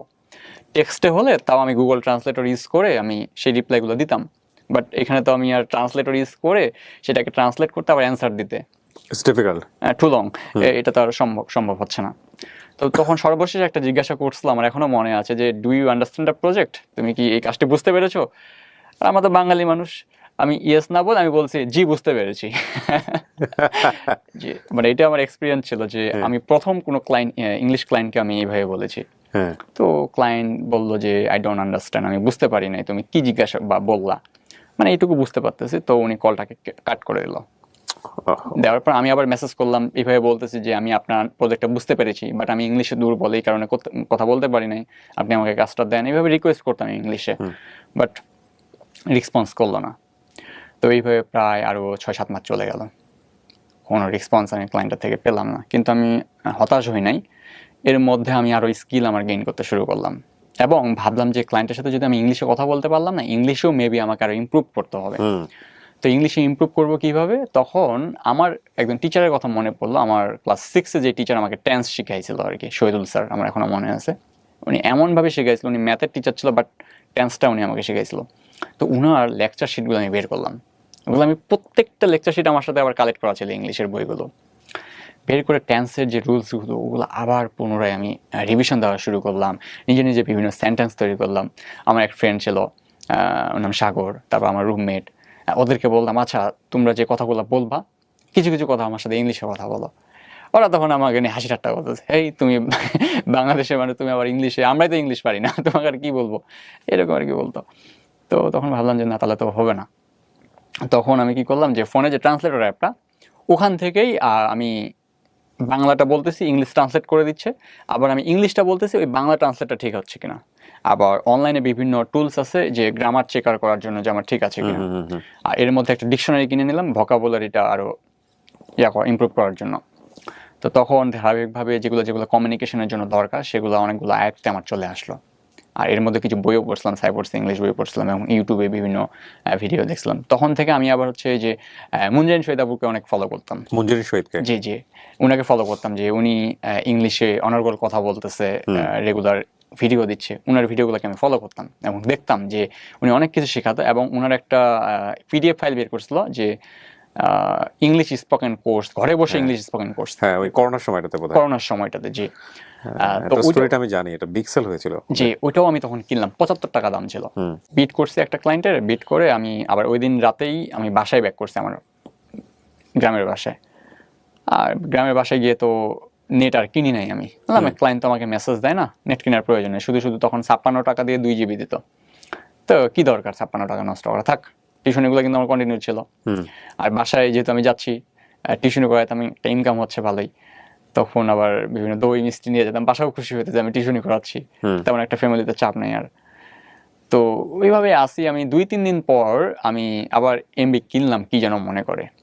এমবি কিনে আমি যখনই ডাটা অন করলাম, সাথে সাথে একটা মেসেজ চলে আসলো যে আমি আপওয়ার্ক থেকে একটা অফার পাইছি। কোনো ধরনের কথাবার্তা নেই, ডাইরেক্ট একটা অফার পেয়ে গেছি। আমি তো আর কিছু বুঝতেছি না, কি অফার, মানে আমি খুবই একটু এক্সাইটেড হয়ে গেলাম, কি এটা। দেন আমি আপওয়ার্কে ঢুকে দেখি যে একটা আমেরিকান লেডিস ক্লায়েন্ট আমাকে ডাইরেক্ট একটা অফার দিয়ে দিছে, প্রতি ঘন্টায় $3, বুঝছেন। এবং সেখানে লিখছে যে তুমি এই কাজটা যদি করে দিতে পারো, তুমি জাস্ট আমার উইকলি 1 আওয়ার ইউজ করবা, 1 ঘন্টা ইউজ করবা, এবং তোমাকে এই 1 ঘন্টার জন্য $3 পে করা হবে। তুমি এই 1 ঘন্টায় যে লিডগুলো কালেক্ট করতে পারবা সেগুলো আমাদের সাবমিট করবা, আমরা এগুলো রিভিউতে রাখবো এবং দেখবো যে তোমার যদি কোয়ালিটি বেটার থাকে দেন হচ্ছে তোমাকে আমরা লং টার্মের জন্য হায়ার করবো। ওকে, জি। তখন এটা ছিল হচ্ছে 2018 সালের 26শে নভেম্বর, ফার্স্ট যে জবটা আমি পেয়েছিলাম। তখন আমি কাজটা অ্যাকসেপ্ট করলাম এবং দেখলাম যে গুগল ক্লাউডে যারা কাজ করে মেনলি ওনাদের ডাটাগুলো প্রয়োজন। তো আমি সোর্স পাচ্ছিলাম না যে আমি এগুলো কীভাবে কালেক্ট করব। গুগলে সার্চ করতেছি, লিঙ্কডইনে সার্চ করতেছি, বিভিন্ন ওয়েতে, বাট এনাফ ডাটা পাচ্ছি না আমি, বা কোয়ালিটিফুল ডাটাগুলো পাচ্ছি না। দেন তাও আমি ওগুলো থেকে ফিল্টার করে প্রায় 1 ঘন্টার জন্য আমি প্রায় 2 দিন খাটছি। বিল কিন্তু আমি 1 ঘন্টা উঠেছি $3, বাট ওই 1 ঘন্টার জন্য আমি কোয়ালিটিফুল ডাটাগুলো দেওয়ার জন্য আমি 2 দিন খাটছি প্রায়, যাতে আমি কোয়ালিটিফুল ডাটাগুলো দিতে পারি। 1 ঘন্টায় প্রায় আমি তখন ডাটা দিয়েছিলাম আমাকে 40টার মতো। হ্যাঁ, যদি আমি হিসাব করি যে খুবই বেশি দিয়ে দিয়েছিলাম। 1 ঘন্টায় সর্বোচ্চ 15টা বা 20টা দেওয়া যেতে পারে, বা সর্বোচ্চ 30টা, বাট আমি 40টা 50টা এরকম দিয়ে দিয়েছিলাম। তো যখন বেশি ডাটা দিয়ে দিলাম এবং ক্লায়েন্ট বলে ঠিক আছে আমরা এখন রিভিউতে নিই। তো রিভিউতে নেওয়ার পর সম্ভবত 11 দিন কিংবা 12 দিন পর আবার আমাকে মেসেজ করছে, মেসেজ করে বলতেছে যে তোমার কাজটা কোয়ালিটি অনেক বেটার ছিল, তুমি আরো 10 ঘন্টা কাজ করো। ওকে, সো $30 অফার। জি, 30 আপনার 10 ঘন্টা বলতে আর $30 অফার চলে আসলো আমার। তো আমি তো খুবই এক্সাইটেড, যাকে এবার মনে হয় আমার লাকটা খুলতেছে। তো আমি তখন কাজ শুরু করলাম, কিন্তু এই 10 ঘন্টা কাজ করতে গিয়ে আমি মনে হয় অলমোস্ট 50 থেকে 60 ঘন্টা কাজ করছি। মানে 10 ঘন্টার বিল উঠেছি, বাট 50-60 ঘন্টা কাজ করছি, কারণ ক্লায়েন্টকে যাতে আমি স্যাটিসফাইড করতে পারি। রাত দিন খেটে, যেটাকে বলে। জি, রাত দিন খেটে আমি কাজ। আবার আপওয়ার্কে কিন্তু এরকম সিস্টেম ছিল যে টাইম ট্র্যাকার ইউজ করতে হবে। ও জি, মানে আমি কত ঘন্টা কাজ করতেছি এক্স্যাক্টলি ওরা টাইমটাকে কিন্তু কাউন্ট করবে, আমি কাজ করতেছি কিনা স্ক্রিনশট তুলবে। তো আমি সেটাকে অন করে রাখছি। 10 ঘন্টা যখনই হয়ে গেছে আমি বন্ধ করে দিছি। 10 ঘন্টা হওয়ার পর বাকি যে আরো আমি 40 ঘন্টা 50 ঘন্টা খাটছি সেটা কোনো টাইম ট্র্যাকার ইউজ করি না, নিজের মতো করে কাজ করে সেগুলোকে আমি ডেলিভারি দিছি। তো বলতেছে হ্যাঁ তোমার কাজটা এবারেও ঠিক আছে, তুমি আরো 20 ঘন্টা কাজ করো। ব্যাকগ্রাউন্ডে আজানের সাউন্ড আসতে পারে প্রিয় দর্শক এবং শ্রোতা, যখন আমি ভিডিওটা রেকর্ড করছি তখন মাগরিবের আজান হচ্ছে। সো ডেফিনেটলি আমরা একটা ছোট্ট বিরতি নেব আজানের জন্য, কিন্তু সেটা আপনারা দেখতে পাবেন না। আরও আমাকে 20 ঘন্টা কাজ করতে বললো, তাহলে ওই ক্লায়েন্টের সাথে আমার টোটাল 30 আওয়ার্সের কিন্তু কাজ হয়ে গেল, তাহলে অলমোস্ট আমার $90 কিন্তু ওখান থেকে ইনকাম হয়ে গেল। আমার মধ্যে একটা আরো প্রফেশনালিজম ভাব চলে আসলো যে না, কনফিডেন্স চলে আসলো যে না, এবার তাহলে আমি ক্লায়েন্ট পাচ্ছি, যেহেতু আমি এবার ইনকাম হবে। তো এই ডলারটা তো তখন অ্যাকাউন্টে ঢোকেনি, তখন আপনি জাস্ট দেখতে পাচ্ছেন যে আপনার এই আপওয়ার্ক প্রোফাইলে জমা হচ্ছে। প্রোফাইলে রিপোর্টসে গিয়ে টাকাটা আমি কত ঘন্টা ট্র্যাক করছি, কত আওয়ার্স এবং কত dollar A to Z add হচ্ছে, বাট ওই ব্যালেন্সটা আমি পাচ্ছিলাম অলমোস্ট 14 দিন পর। তো $90 ইনকাম করার পর ক্লায়েন্ট তখন কন্ট্রাক্টটা এন্ড করলো, বললো যে আমার এই পর্যন্ত কাজ শেষ, তো নেক্সট ডে যদি থাকে আমি তোমাকে আপডেট দেবো। ওকে, তো উনি কন্ট্রাক্টটা ইন করলো এবং আমাকে একটা ভালো লেভেল একটা ফিডব্যাক দিছিল। ওকে, জি। আর ডিপ্লোমা শেষ করলাম, ডিপ্লোমা শেষ করে আমি এমন কি জব করব, এমন একটা মাথায় কাজ করতো যে কত বড় আমি একটা জব পাবো আমি। তো যখন জমি বিক্রি করতে হলো, আমি হার্ড হয়ে গেলাম। আরও আমার একটা উৎসাহ এবং আগ্রহ এবং মনের ভিতর যে তীব্র একটা ইচ্ছা জাগলো যে না, কিছু একটা করতে হবে, এবং সেটা ফ্রিল্যান্সিং থেকেই, যেহেতু আমি $90 ইনকাম করছি অথবা আমার দ্বারা হবে। তো এইভাবে কন্টিনিউ আমি বিট করতে যাচ্ছি, বিট করেই যাচ্ছি। ক্লায়েন্ট আমার একটা রেসপন্স করে না আমার প্রোফাইলে ফিডব্যাক থাকার পরও। এরপরে একটা $5 জব পাইলাম। ওইটা কাজ ছিল আবার কি, গুগল থেকে একটা অ্যাপ আমাকে ডাউনলোড করতে হবে, ডাউনলোড করে ওই অ্যাপটাতে একটা 5 স্টার রিভিউ আমাকে দিতে হবে। দ্যাটস ইট, আর কোনো কাজ নেই। এরকম 10টা যদি আমি রিভিউ দিতে পারি আমাকে $5 দিবে। আমি বললাম ঠিক আছে দেন, আমার ওইটাই হয়ে যাবে। তো এই কাজটা আমি নিয়ে নিয়েছি। তো নেওয়ার পর উনিও একটা ভালো ফিডব্যাক দিল। তো এর মধ্যেও আমার ডিপ্লোমার 7ম সেমিস্টার শেষ, দেন ইন্টার্নি। আর এর মধ্যেও আমার যে টাকার সমস্যা ছিল, ওই যে বাবা 2 লক্ষ টাকা জমি বিক্রি করছিল, ওইখান থেকেও আমাকে টাকা দিত। আবার পাশাপাশি আমি এখান থেকে যে $90 আর্ন করছিলাম, আর এখানে $5, মানে টোটাল মিলে 20% আপওয়ার্কের চার্জ বাদ দিয়ে যেটা পেয়েছিলাম, ওই টাকাটা কিছু ছিল আমার কাছে, এটা দিয়ে আমার চলতো। আবার টিউশনিটাও আমি ধরে রাখছিলাম, টিউশনিগুলো আমি ছাড়ি নাই। আমি কেন ছাড়ি না, আমি এইটুকু মাথার মধ্যে ছিল আমার যে আমি তখনই ছাড়বো যখন আমার একটা নির্দিষ্ট আর্নিং আমি ফ্রিল্যান্স থেকে করতে পারবো, কন্টিনিউয়াসলি আসতে থাকবে, আমাকে হতাশ হয়ে থাকতে হবে না বা আর্নিং লেস থাকতে হবে না, তখন আমি এগুলো বাদ দিব। তো টিউশনিগুলো ফুল দামে ধরে রাখছি, ছাড়ি নাই আমি। তো ওখান থেকে যে টাকাটা আসতো, তো দিব্যি আল্লাহর রহমতে একটা ভালোভাবে চলতেছিলাম। এর মধ্যে তো আবার করোনা শুরু হয়ে গেল। যখনই করোনা শুরু হয়ে গেল, হোস্টেল পুরো অফ, বাসায় চলে গেলাম। বাসায় গিয়ে তখন ভাবলাম যে যেহেতু একবারে বাসায় চলে আসছি, এখন তো আমার পড়ালেখা আর নাই, টিউশনিগুলোও বন্ধ, ফুল টাইম আমি সময় দিতে পারতেছি। এখন যেভাবে হোক আমাকে লং টার্ম প্রজেক্ট ধরতে হবে এবং বড় বড় প্রজেক্টগুলো ধরতে হবে। তখন মানে বিডের পরিমাণ আমি বাড়াই দিলাম। আগে ডেইলি 3টা করতাম, এখন 5টা করতেছি। এ করতে করতে হট করে আমার আরও একটা ক্লায়েন্ট মেসেজ দিয়ে দিল। তো ওই ক্লায়েন্টের নাম ছিল আমার অ্যান্থনি, ইউএস এর ক্লায়েন্ট। উনি আমাকে অফার করলো প্রতি ঘন্টায় $5 করে। ওকে, জি, প্রায় 40 ঘন্টা আমাকে কাজ করতে হবে। আর যখনই আমার ক্লায়েন্ট একটা কাজ দিত, সপ্তাহে আমাকে কত ঘন্টা কাজ করতে হবে এবং পার আওয়ারে কত রেট দিচ্ছে, সেটা আমি ক্যালকুলেট করতাম। হিসাব করে দেখতেছি যে প্রতি সপ্তাহে আমার $200 হচ্ছে। ওরে 16,000 টাকা, বিশাল ব্যাপার তো। মানে খুবই এক্সাইটেড আমি। তো ওই ক্লায়েন্ট আমাকে যে কাজটা দিয়েছিল সেটা হচ্ছে আমাকে অনেকগুলো ফোল্ডার দিয়েছিল এবং ইনভয়েস, ব্যাংক স্টেটমেন্টের দিয়ে বলছিল যে তুমি এই ফোল্ডারগুলো স্টেটমেন্ট অনুযায়ী রিনেম করিও। তার রিনেম কি, এটার আমি বুঝে উঠতে পারি নাই। রিনেমটা কি? তখন যারা সাকসেসফুল ফ্রিল্যান্সার অনেককে আমি চিনি, দেন তাদেরকে আমি মেসেজ করতেছি, স্টেটমেন্টে যে নামটা আছে সেই নামটা দিয়ে ফোল্ডার নামটা করতে হবে। জি এক্স্যাক্টলি এটাই করতে হবে। বাট আমি কতগুলো ফোল্ডার ছিল এরকম? কতগুলো প্রায় আমাকে 150-এর মতো না 200 এরকম কতগুলো দিয়েছিল আর কি। ওকে, খুব অল্প সময়ের কাজ তো। হ্যাঁ, অল্প সময়ের কাজ। ওটা শেষ হলে আবার দিবে আমাকে। ওকে, মানে এইভাবে আমাকে বলছে করতে থাকতে হবে। তো রিনেম কিভাবে করতে হয়, ইউটিউবে সার্চ দিচ্ছি, রিনেম রিলেটেড কোনো ভিডিও আমি পাচ্ছি না। তারপর দেন সাকসেসফুল কিছু বড় ভাই ছিল ফ্রিল্যান্সার, ওদেরকে আমি চিনি, বিভিন্ন মিট আপে দেখছি, বড় বড় আপর বাংলাদেশ গ্রুপগুলোতে এরা মিট আপ করতো এবং বগুড়াও করছিল। বাট আমি লজ্জায় যেতে পারি না, কারণ ওরা যদি আমাকে জিজ্ঞাসা করে কত ডলার ইনকাম করছো, টপ রেটেড হয়েছে কিনা, মানে এই লজ্জাবোধে আমি যাচ্ছি না, কি অ্যান্সার দেবো ওনাদের? অ্যান্সার দেওয়ার মতো আমার কিছু ছিল না। তো তবুও কিছু পরিচিত ভাইকে আমি নক করলাম যে ভাই আমার একটা ক্লায়েন্ট বলতেছে আমাকে কিছু ফাইল দিয়েছে, ফাইল দিয়ে এখন বলতেছে এগুলো রিনেম করতে হবে। তো বলতেছে কি এটা তো আমিও বুঝে উঠতে পারতেছি না, মানে ওনারাও আর কি বুঝে উঠতে পারতেছে না। আর ওই সময়টা ছিল রাত প্রায় 2টা, অলমোস্ট সবাই ঘুমিয়ে গেছিল। তার মানে আমি যে রিনাম বলেছি সেই রিনাম না, অন্য কোনো কিছু বোধহয়। এটা কি করতে হবে আসলে? আপনি যেটা বলেছেন সেটাই করতে হবে। এটা তো সহজ কাজ, কপি করে পেস্ট করে দিলে। কিন্তু কেউ ক্লায়েন্ট এমন ভাবে বলছিল ওইটা যে বোঝা আসলে যাচ্ছিল না। ওকে, মানে ক্লায়েন্টের ইংলিশটা এমন ভাবে লেখা ছিল, আমাকে টোটাল 3টা কাজ করতে বলা হয়েছিল, যে ফোল্ডারটাকে রিনেম করতে হবে, ইনভয়েসের যে ডেটটা আছে সেটা রিনেমের মধ্যে রাখতে হবে, মানে এ টু জেড ইনস্ট্রাকশন আমাকে দিচ্ছে। বাট আমি স্ক্রিনশট নিয়ে ওনাকে পাঠাচ্ছি, ওনারাও কেউ বুঝতে পারতেছে না ক্লায়েন্টের কথাটা। তো যখনই কেউ বুঝতে পারতেছে না, আবার এদিকে আমাকে সময় দেওয়া হয়েছিল যে 3 ঘন্টার মধ্যেই 150 আমাকে কমপ্লিট করে দিতে হবে। রাত তখন 1:30-2টা। আবার অনেকে মেসেজ করতেছি, রেসপন্স নাই, অনেকে ঘুমাই গেছে। খুব হতাশে পড়ে গেলাম যে কাজটা কিভাবে, কাজটা আমি অলরেডি অ্যাকসেপ্ট করে ফেলছি। এমনকি আমি অ্যাকসেপ্ট করার পর 2 ঘন্টা সময় ব্যয় করে ফেলছি টাইম ট্রেকার দিয়ে। ক্লায়েন্ট আমাকে একটা ফিডব্যাক দিতে পারবে। উনি আমাকে 3 ঘন্টা পর আমাকে মেসেজ দিছে, দিয়ে বলছে তোমার কাজ কমপ্লিট হয়েছে? আমি বললাম না, হয় নাই। বলছে তুমি তো অলরেডি 2 ঘন্টা সময় ট্র্যাক করে ফেলছো, মানে $10 নিয়ে ফেলছো, তাও তুমি কাজ এখনো শেষ করো নাই। কতগুলো করছো? আমি বললাম একটাও করতে পারিনি।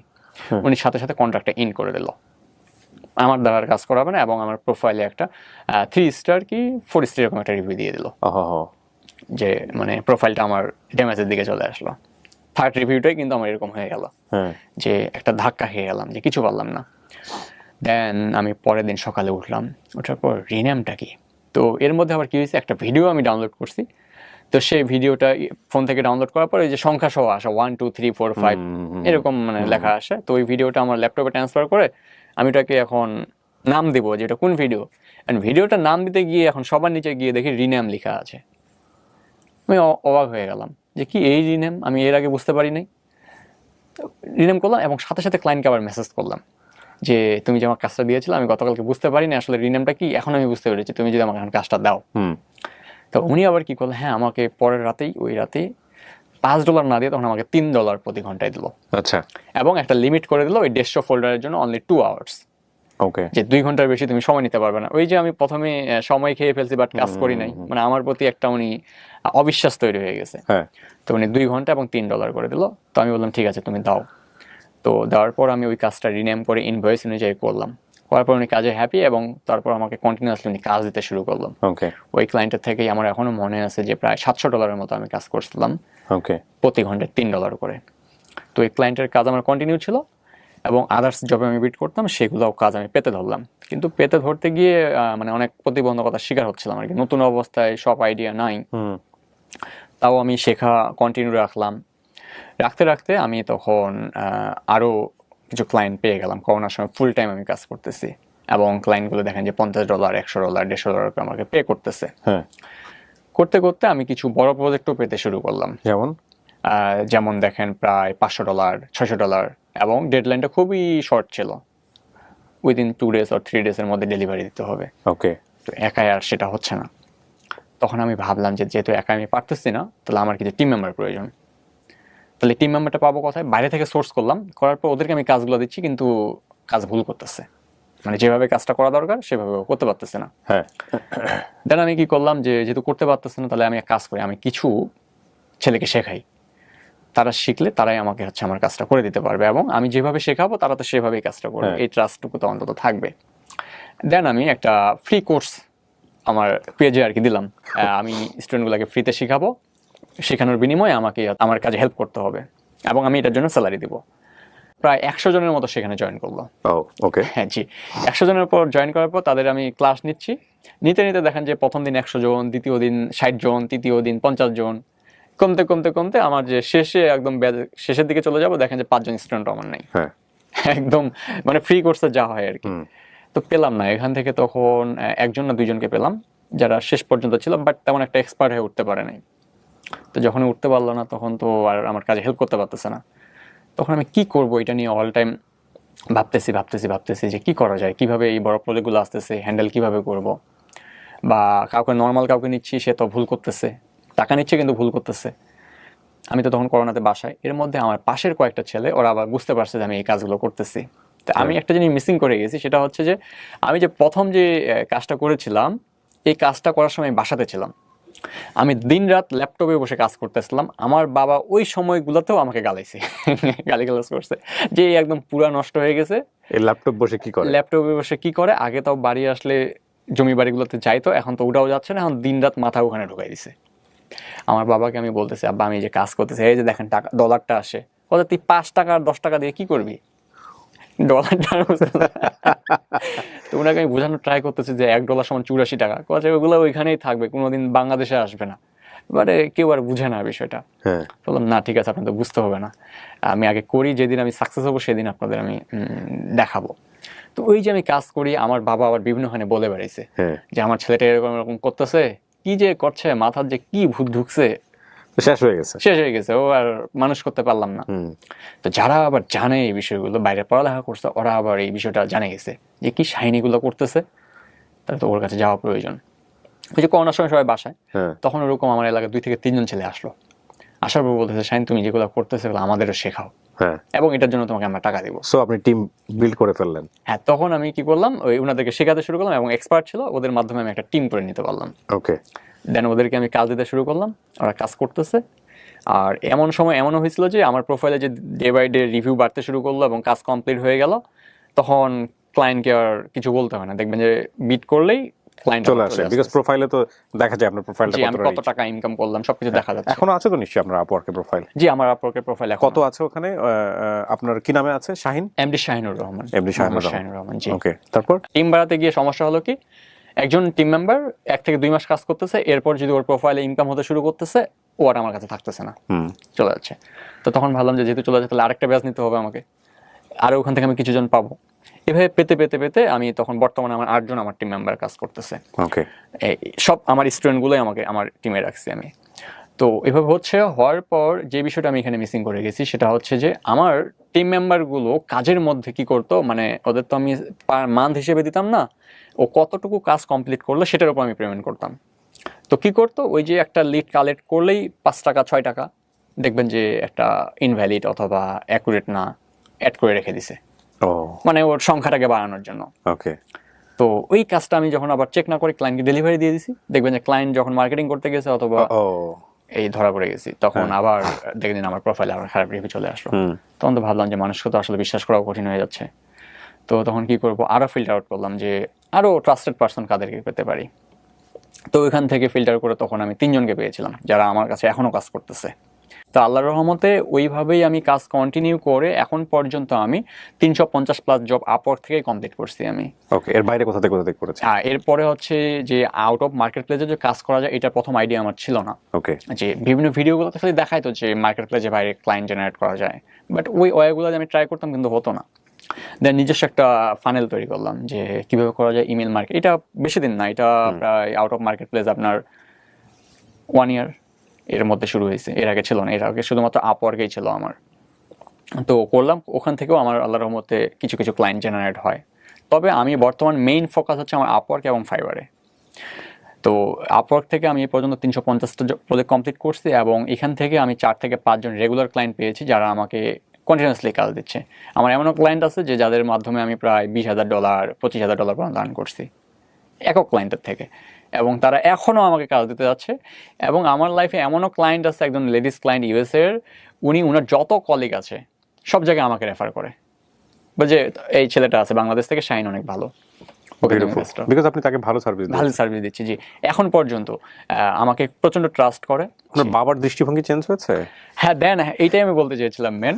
আমার বাবা তখন ওই যে মানে কিছু টাকা পাঠাচ্ছিল আমাকে প্রতি মাসে, ওই টাকাটাও আমি আর নিচ্ছি না, বরং আমি আমার বোনকে ফোন দিয়ে বললাম যে আপু, আজকে আমি আমার বাবাকে 10,000 টাকা পাঠাচ্ছি, এই 10,000 টাকা দিয়ে বাবাকে আর মাকে একটা হোটেলে যাইতে বলবা, গিয়ে সেখানে কিছু খাইতে বলবা এবং কেনাকাটা করার প্রয়োজন হলে সেগুলো করতে বলবা। আমার বোন আমার বাবাকে বলছে, আমার বলছে হেই টাকা ইনকাম করেছে, মানে বিশ্বাস করা নেই। তবে আমার বাবা টেনশনে পড়ে গেছিল যে কিভাবে টাকা ইনকাম করছে, নাকি আবার শহরে থাকে, ওখানে আবার চুরি মাস্তানি আবার করছে নাকি, এরকম করে আবার ইনকাম করছে নাকি। আমার বাবার সাথে সাথে ফোন, টাকা পাইলি কই তুই, ওখানে কি তোকে আমি পড়ালেখা করতে পারি নাকি মাস্তানি করতে পারি? না, আমি তো মাস্তানি করি না, আমি যে আপনাকে বলছিলাম যে ল্যাপটপটা নিয়ে দেন, আমি এখান থেকে ইনকাম করে দেখাবো আপনাকে। ওখান থেকে আমার ইনকাম হয়েছে। দেন আমি আমার বাবাকে 10,000 টাকা পাঠিয়েছি, আমার বাবা সেই খুশি। তখন থেকে আমার বাবার দৃষ্টিভঙ্গিটা কিন্তু চেঞ্জ হয়েছে। এই যে করোনার সময় ফুল সময় আমি ল্যাপটপের সামনে কাজ করছি, আমার বাবা কোনোদিনও বলেনি যে যাও একটু কাজ করে আসো, জমিতে যাও। রাইট, কারণ সে বুঝতে পারছে যে আমার ছেলে ইনকাম করতেছে। জি, আল্লাহর রহমতে এইভাবেই আমি আপনার কোন একটা মাসে সর্বোচ্চ ইনকাম কত ছিল? মানে থাকে না যে এই মাসে আপনি সবচেয়ে বেশি ইনকাম করেছেন? আমি যদি বলি আমার এই ফেব্রুয়ারি মাসে অলমোস্ট আমি প্রায় 6.5 লক্ষ টাকার মতো আর্ন করে ফেলছি। সমস্ত কিছু বাদ দিয়ে আপনার পকেটে ঢুকেছে 6.5 লক্ষ টাকা। 6.5 লক্ষ টাকার মতো আপওয়ার্ক থেকে করছি। এটা কি শুধু আপনার পকেটে নাকি আপনার টিমমেট সহ? না, এটা শুধুমাত্র আমার। 6.5 লক্ষ টাকা। যেটা স্টেটমেন্ট ওখানে অ্যাড করা হয়নি, কারণ আগেই কালেক্ট করা হয়েছে। হ্যাঁ, এটা তো স্টেটমেন্ট। যে ওখানে আপনি যদি দেখেন আমার আপওয়ার্কের ইয়েটা দেওয়া আছে এবং ফাইবারেরও দেওয়া আছে আর্নিংটা। হ্যাঁ, মানে গত আপনি মাসে। একটু দেখে দেখে বলেন তো আমাকে, আমি জাস্ট মিলাবো যে আপনি কত টাকা আপনি ইনকাম করেছেন। যাদের সন্দেহ আছে তারা আমার কাছ থেকে স্টেটমেন্ট নিয়ে যায়। জি। অনেক ফ্রিল্যান্সার ভাই যারা আছেন, যারা এগুলো নিয়ে কথা বলেন অনেক সময়।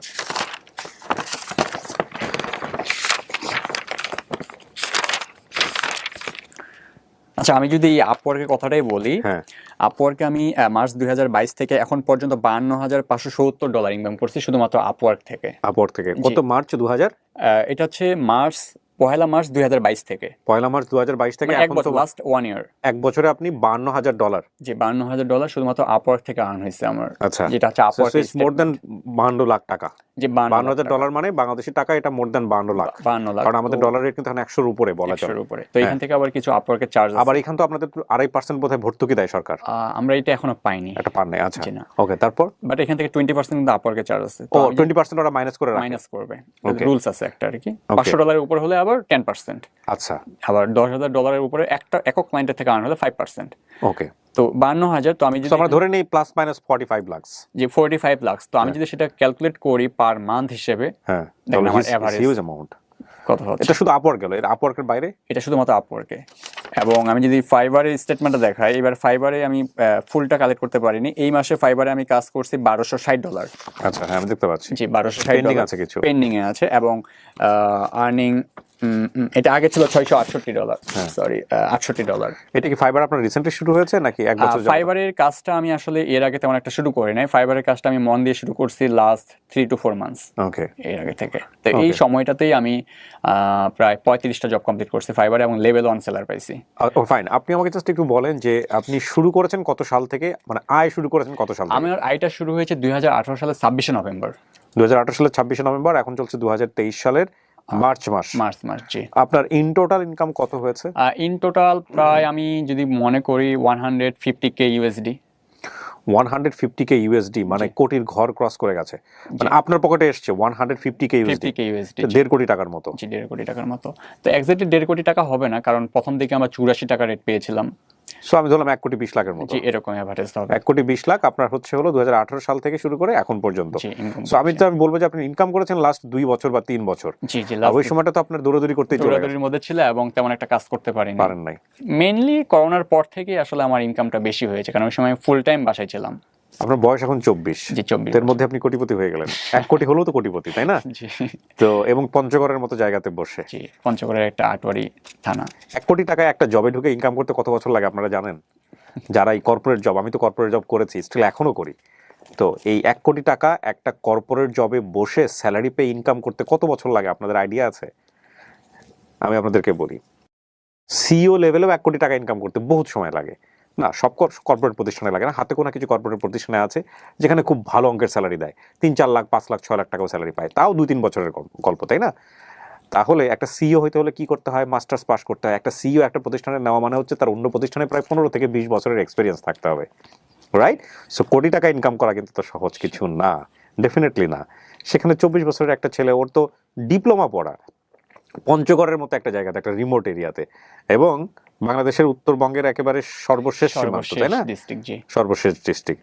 তো সেখানে বসে, এবং যেখানে ওর জমি বিক্রি করতে হচ্ছে ওর লেখাপড়ার খরচ জোগানোর জন্য, এরকম একটা পরিবারে বড় হয়ে, যেখানে বলা যেতে পারে বাবার বয়স নাই, পরিবারে একটা প্রতিবন্ধী বোন, আর একটা বোনের বিয়ে হয়েছিল, সেই বোন চলে আসলো, তার দুলাভাই মারা গেল, এবং তারপরে সেখানে 2টো ছেলে মেয়ে, সব কিছু মিলিয়ে এই ছেলেটা পরিবারের হাল ধরেছে।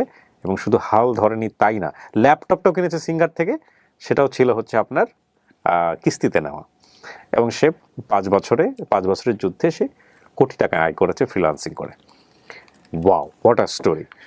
তো কিছু হয়েছে, অ্যাসেট কিছু হয়েছে? বাবার জন্য কিছু করতে পেরেছেন? বাপ মার জন্য কিছু করতে পেরেছেন? জি, বাবা মার জন্য বলতে আলহামদুলিল্লাহ আমি আমাদের যে বাসাটা ছিল অনলি 3টা রুম, আমার বোন যখন আমাদের বাসায় চলে আসলো তখন আমার ভাগিনা, আমার বোন, আবার একটা বোন প্রতিবন্ধী, আমার বাবা মা, আমি, কে কোথায় থাকবো?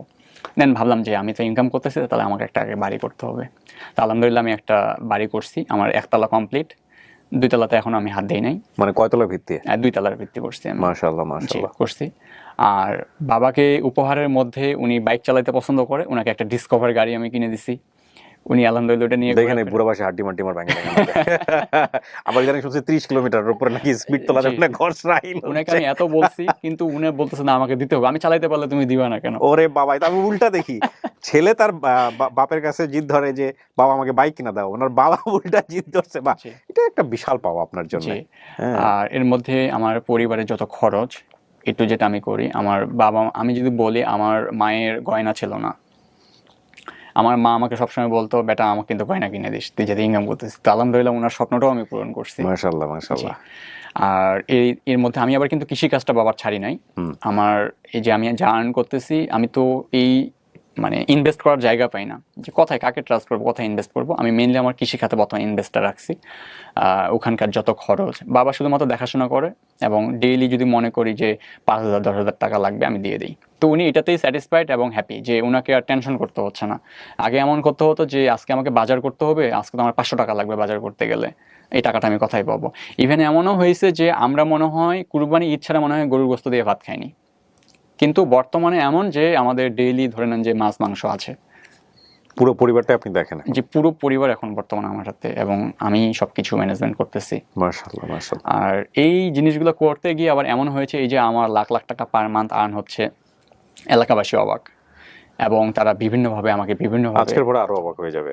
জি, আরো অবাক। আর এইভাবে বলে যে আমি চুরি করি, মাস্তানি করি, রাত জাগে কাজ করি, দেখে আমি চোর।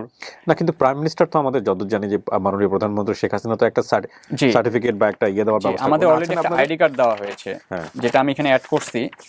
হ্যাঁ, কিন্তু বিষয়টা হয়েছে কি যে ফ্রিল্যান্সিংটাকে আসলে সবাই মানুষ জানে না, বিশ্বাসের জায়গায় কারো এখনো পৌঁছাতে পারেনি। কেন পৌঁছাতে পারেনি? কারণ কিছু কিছু প্রতিষ্ঠান এখানে আসছে যারা ফ্রিল্যান্সিং এর নামে প্রতারণা করতেছে। এবং শুধু তাই না, সকল ফ্রিল্যান্সারই তো সাকসেস করে না, সাকসেসফুল হয় না, তাই না? বাংলাদেশে ফ্রিল্যান্সিং এর সাকসেস আমি মনে করি যে 10 to 12%। না, এখানে একটা কথা বলি, যে কোনো জায়গায় সাকসেসের জন্য প্রচুর পরিমাণে পরিশ্রমী হতে হয়। আপনি পৃথিবীর কোথাও গিয়ে সাকসেস করতে পারবেন না যদি আপনি সেটার জন্য পরিশ্রম না করেন। ওর পরিশ্রমের গল্পটা আপনারা দেখেন, শুধু কোটি টাকা দেখবেন।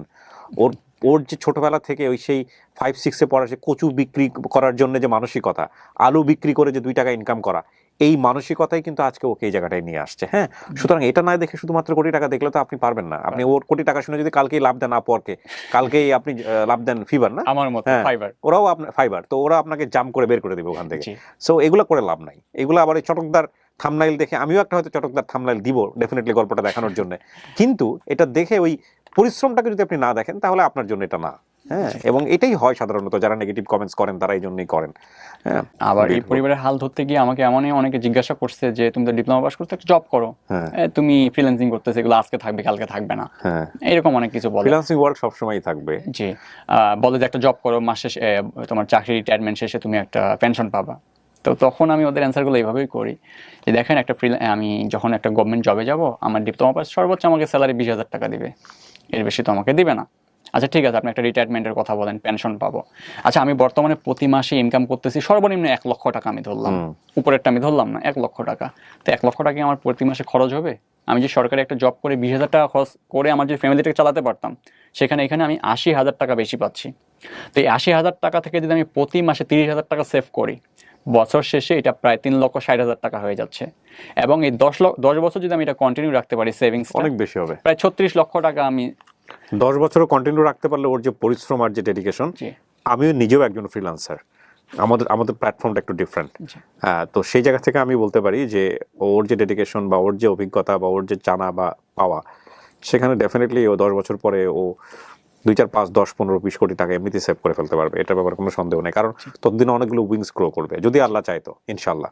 এই হচ্ছে বিষয়, যেটা একজন সরকারি চাকরিজীবীর পক্ষে ইম্পসিবল না।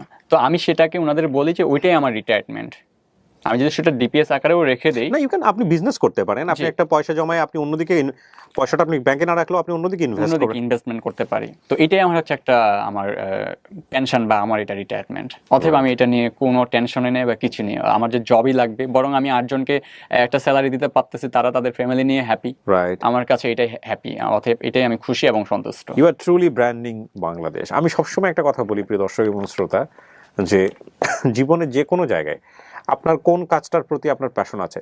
আপনারা অনেকেই বলেন, আপনারা আমাকে অনেকেই লিখেন, বিভিন্ন সময় বিভিন্ন লোকজন লিখেন যে আমাকে একটা চাকরি দেন, আমি খুব ফ্রাস্ট্রেটেড, আমি অনেক ঋণী।